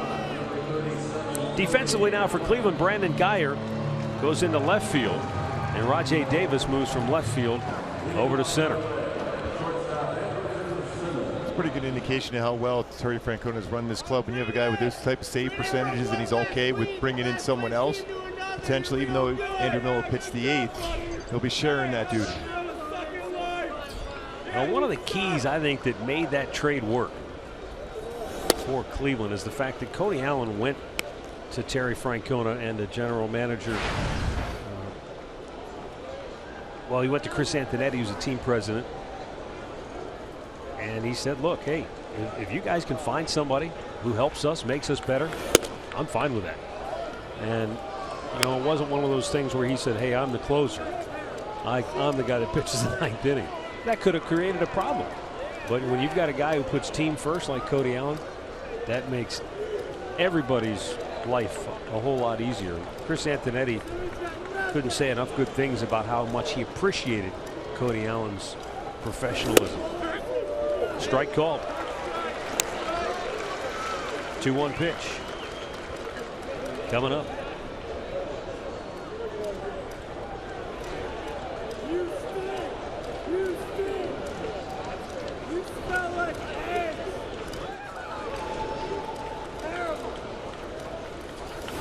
Foul right back off the mask of Chris Gimenez. He says he's okay. I remember we were having that conversation with Mike Scioscia today with the catcher's mask. A lot of times you see those hockey masks, and that one off the side. Saw it last night with Perez for the Indians. Found it straight back off his mask. Back in the day when Scioscia was so good behind the plate, a little bit more padding on the catcher's mask. It was heavier for him. They didn't see quite as well, but there was a lot more protection as far as absorbing that foul ball straight back at him. 2-2 pitch. Swinging a foul back on the breaking ball. Mike felt that, you know, with the advancement of technology, they want the lighter weight mask. So what do you do to make it lighter? You might have to give a little something so that they're maybe not as heavy. The gauge of the iron that protects them maybe isn't as heavy. The padding might not be as big as it used to be. The 2-2. Foul back. Carlos Santana, who was available tonight to play for Cleveland, but has sat out the last couple of games because in the series opener he was struck in the head while sitting on the bench by a foul ball off the bat of Francisco Lindor, his teammate. He told me, you know, he had a couple of concussions that he suffered as a catcher taking foul tips, but he said this was nothing like that. He's ready to get back in the lineup. Hopefully he'll be back in there tomorrow. But he was available to pinch hit or come in if needed here tonight. He was feeling in great spirits yesterday, but just for precautionary reasons, I want to give him a couple of days just to make sure everything checks out okay, because the ball struck him just behind his right ear on the side of the head, and it was a really scary moment. Yeah, that skip right off that warning track area because it was a little bit wet and he had that rain delay or two. Down low. Well, Andrelton Simmons has really turned around his season at the plate. We talk about how great that glove is, but that batting average coming in tonight, 279. It's a long at bat for him. Very difficult guy to strike out. He does have strikeout, but he does have the one hit. Is that toe tap? It's given a better timing mechanism. Jammed him, and another foul back. Boy, he's putting up a heck of an at bat. This was Carlos Santana earlier today, out on the field, taking some ground balls. Again, in really good spirits, feeling fine, passing all the tests, so he's ready to get back in there. And he's a guy who plays every day, and that's the thing he joked with me. He said, you know, I play every day. I've never had a body injury. I've never been hurt, and I'm sitting on the bench and I get hit by a foul ball. What are you going to do?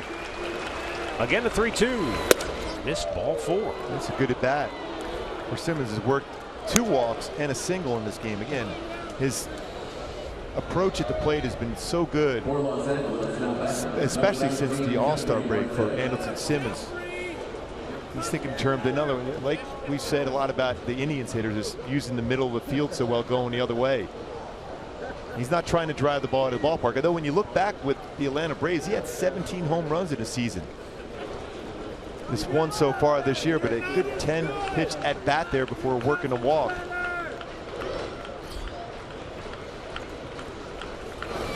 Upstairs. And how often have you seen when a closer comes into a game, it's a non-save situation where command isn't where you want to, because you just don't have quite that edge. I'm glad you brought it up, because I want to know your thoughts. Do you have any theories why that is?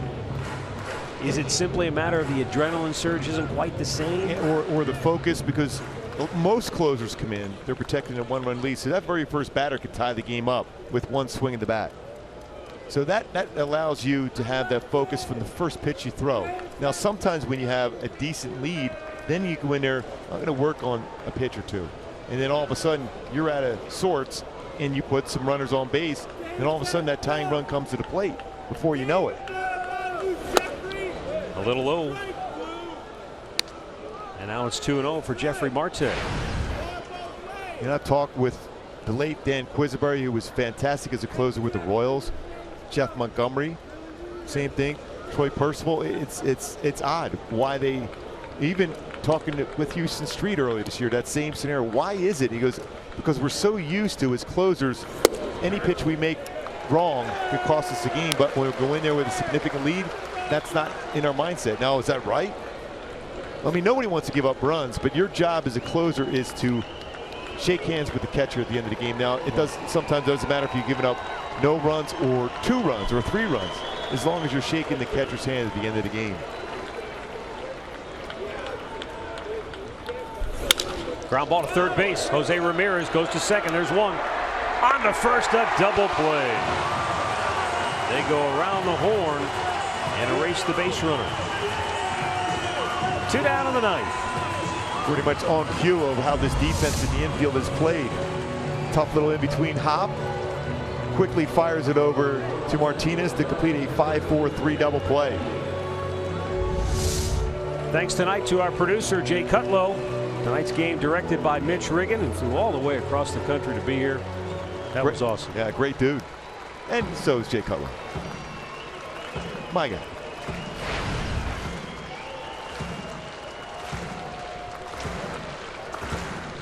Jet Bandy with 2 down. Hits a fly ball to center field, and this will do it.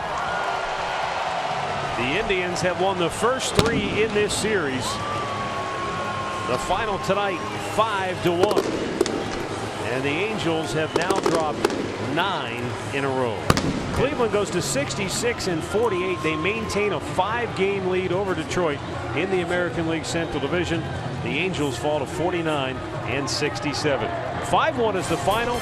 We'll be back with a final word from Cleveland right after this.